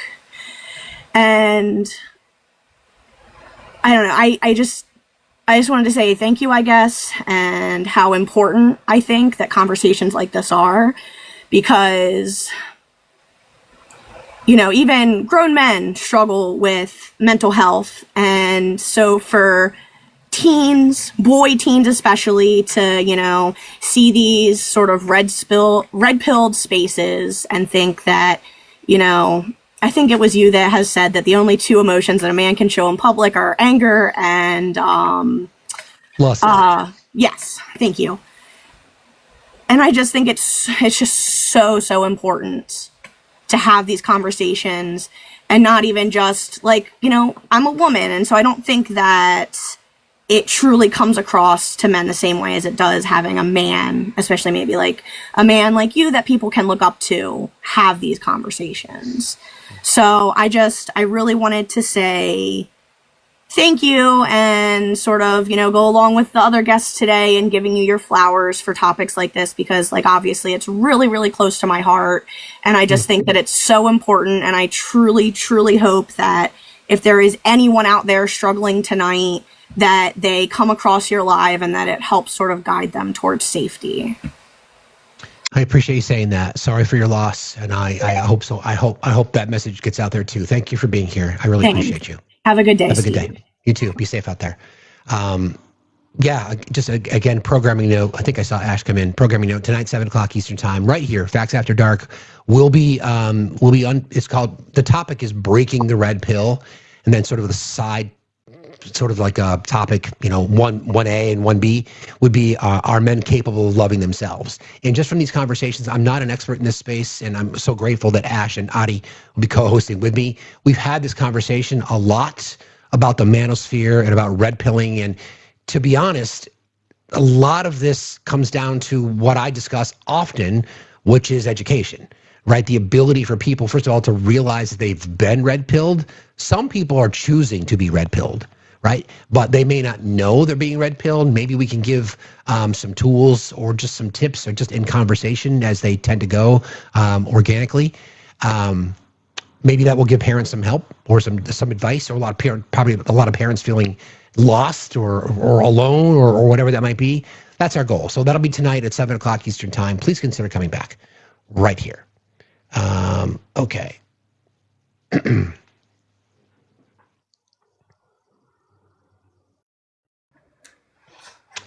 Drea, how are you? Hi, I'm well. I actually didn't know I requested to come up, but I am going to continue giving you your flowers and thank you. You start my day off every day, and you give useful, factual, and important information, and I think it's extraordinarily beneficial to the rest of us who are chaotically trying to help this country come and be in a better place. And I just want to say I really appreciate you and thank you and Merry Christmas to you and your family. Thank you. Same to you. Thank you for saying that. I appreciate you. Have a good day. Be safe out there. You Thanks too. a lot. You too. Thank you. 7 o'clock Eastern time. Somebody just asked. You guys, thank you guys. You're incredible. I appreciate you all. Okay. Whew. Let's see if we can get to 450K, guys, before we end today. That'd be great. Patty, are you there? You might have timed out.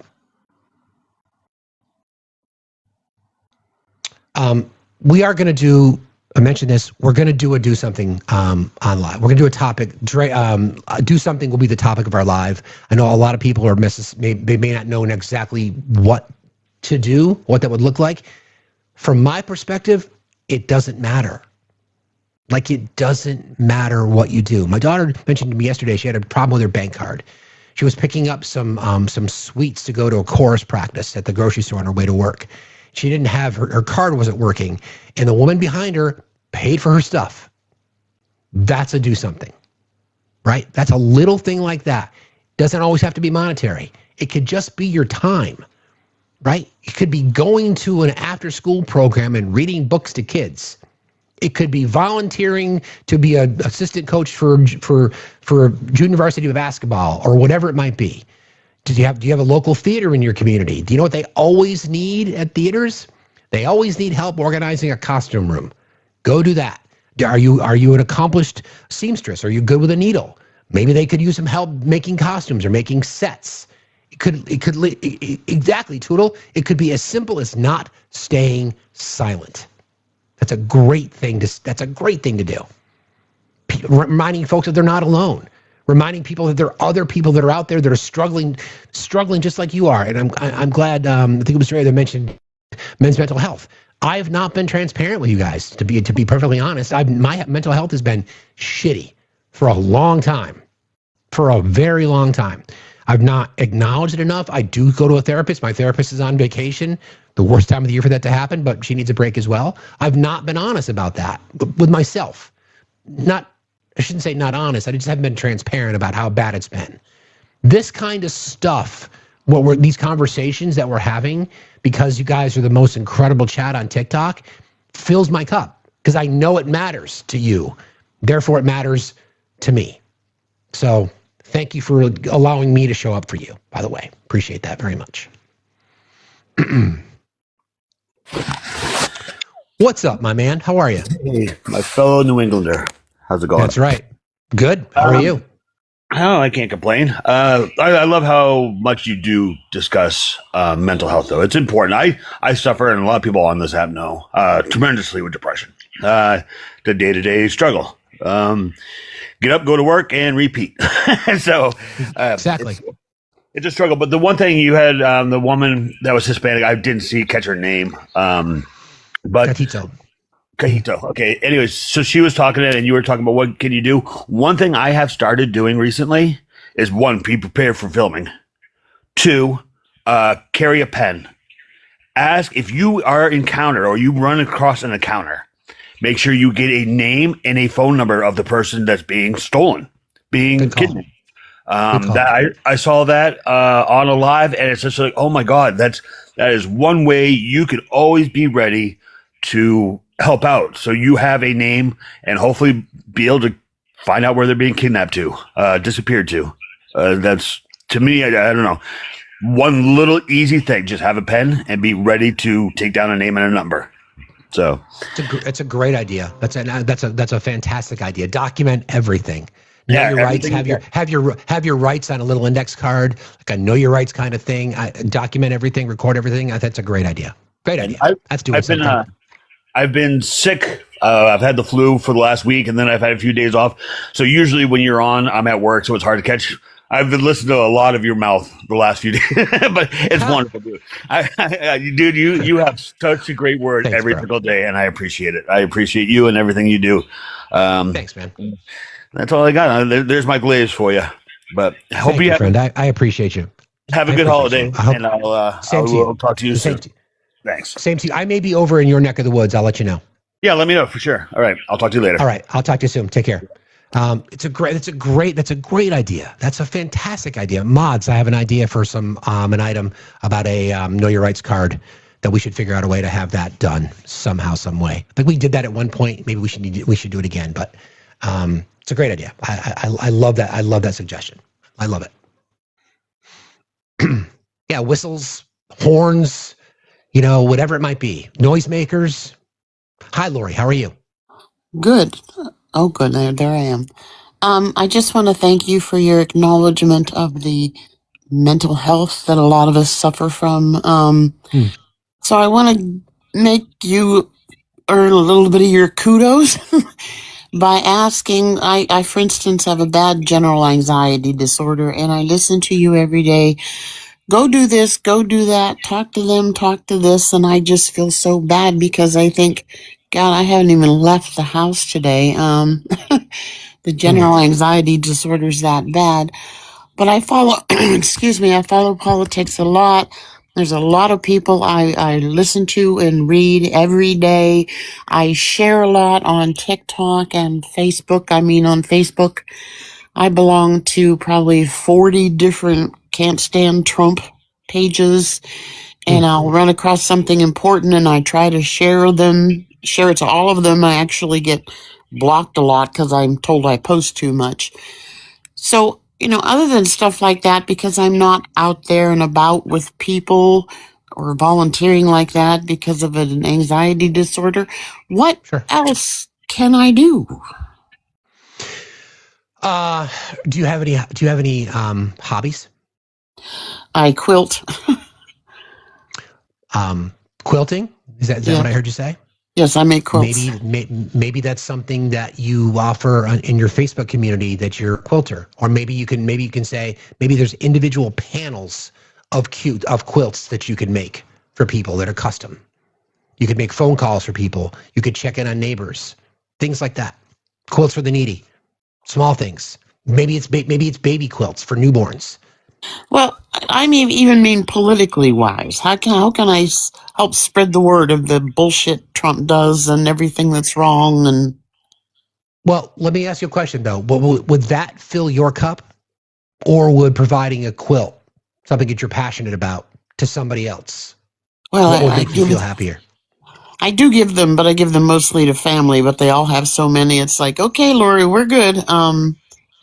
No, if I could do anything to help spread the disdain I have for Trump and everything, all the lies and everything bad and wrong, and definitely what I can do in that regard. Yeah, I mean, I appreciate that spirit. There's always something. There's this thing called the 5 Calls app, Lori, that basically creates a script for you, and then you can reach out to your representatives in Congress. The thing is that you're actually doing it because you're talking about it. And the fact that it's on your mind, that's an example of you doing something. I love the idea, though, and people said this, about making quilts and blankets for houseless people. I think that would be incredible. Custom quilts and donated to Planned Parenthood, exactly. Things like that. It doesn't always have to be politics. And I want people to understand, when I talk about do something, I lean away from the politics side. Sure, there's always things to do there, but it's bigger than that. It's bigger than that. If you make quilts for babies. Newborns. Give them to the local hospital or something. Yeah, exactly. That'd be awesome. And I have tons of scrap fabrics. I have tons of fabric to be able to do it, make smaller ones. All right, I just wondered what you could offer me as to what else I can do out there, since I don't leave the house a lot, you know. That's a lot. I think that would be that'd be an amazing thing. What an incredible gift that would be, Lori. That'd be an incredible gift. Okay. Thank you, and I watch you almost every day too, and I appreciate all your work. I really do. Thanks. Thank you, Lori. I appreciate you being here. Thanks a lot. Yep. Again, good old do something spirit. Love it. Good old do something spirit. Hey, hello. I'm sorry. I just wanted to jump back in. We're talking about do something. You know, obviously we don't have financial means to do something, but I told Sam in Discord that we have a car that we're not using that needs a little bit of work. It's in great condition on the inside. It just needs a little bit of work. And so there's an expecting mother that needs a vehicle, and her brothers work on cars, and we've decided to donate and give her the car. It's incredible. So, you know, we don't have the money to do anything, but that's all we can do. I would love to be able to send you money. I'd love to be able to support other creators, but that's what we've decided to do. It's wonderful. I just wanted to let you know I'm giving back where I can. I bake bread, and you are. I bake bread. I give bread to people. So I am doing. Well, we are doing what we can, even though other people have helped us so much, and we're unable to financially do things. We're doing what we can, and I appreciate you. You guys have inspired me to do more. Well, I'm glad to hear that. That's the goal. And anything is doing something. So thank you again. And we're so glad we got to know you, and I'm so glad you're here. And thank you for your kind words. We appreciate you very much. Love you guys. Love you too. See you later.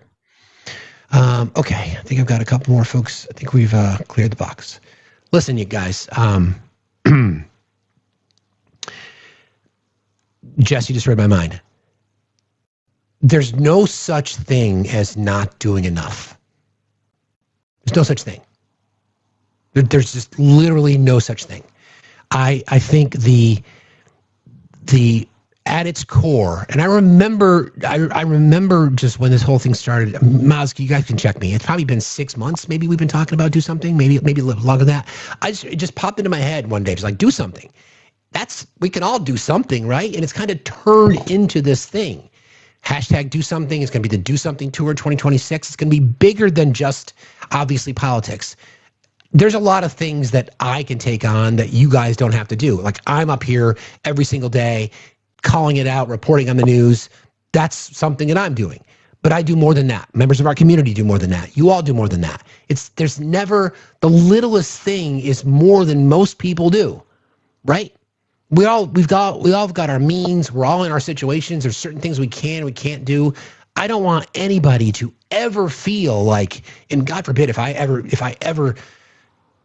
gave off the message that you need to be doing more, my apologies. It's never been my intention. It's just about what can you do, and if you can do something, then do something, right? And I mean, in Lori's case, right? Maybe it's a matter of just making quilts. It's something that you enjoy, then do it. Right, Scotty? Suit up and show up. Exactly. Whatever that looks like. Whatever that looks like. I don't care. Volunteering is an amazing thing to do. It makes you feel really good because volunteering is a commitment. Think about what it is. What does that look like? Shoveling snow. Anybody wants to volunteer to shovel my driveway? Knock yourself out. Happy to do it. I've got a whole bunch of wood behind my house that needs to be broken down. Yes, I played with my wood over the weekend. There's more to come. Things like that. The shot line. Perfect example. We can provide information on that. It's really, really, really important. It's really important. And I want to continue to encourage people. Want to continue to encourage people to do something, whatever that something is, right? Cleaning out, organizing for people, great call coach, knocking, just again, what do you need? You know, if you got a couple of extra bucks and maybe that's the situation, or like, I love the idea, it might've been Dano who said that, make an extra peanut butter and jelly. One of the big, I learned this a long time ago, volunteering at houseless centers. The number one requested item at houseless shelters, when it's feminine hygiene products, one, but socks. So if you are out picking up items, last minute items like me, I'm always Mr. Last Minute when it comes to stocking stuffers in particular, go buy some socks. Drop them off. One package of tube socks and get them cheap. Go drop them off. You know, ramen noodles can feed a family if necessary. Little things like that. Just what I'm hoping it does, what I'm hoping this whole movement does, is it just gets people thinking a little bit differently. Doesn't mean that you're a bad person because you haven't done enough. I'm just encouraging folks to think a little bit differently. That's it. Yeah, Bombas socks. Good call. They donate a pair for every pair they purchase. All right.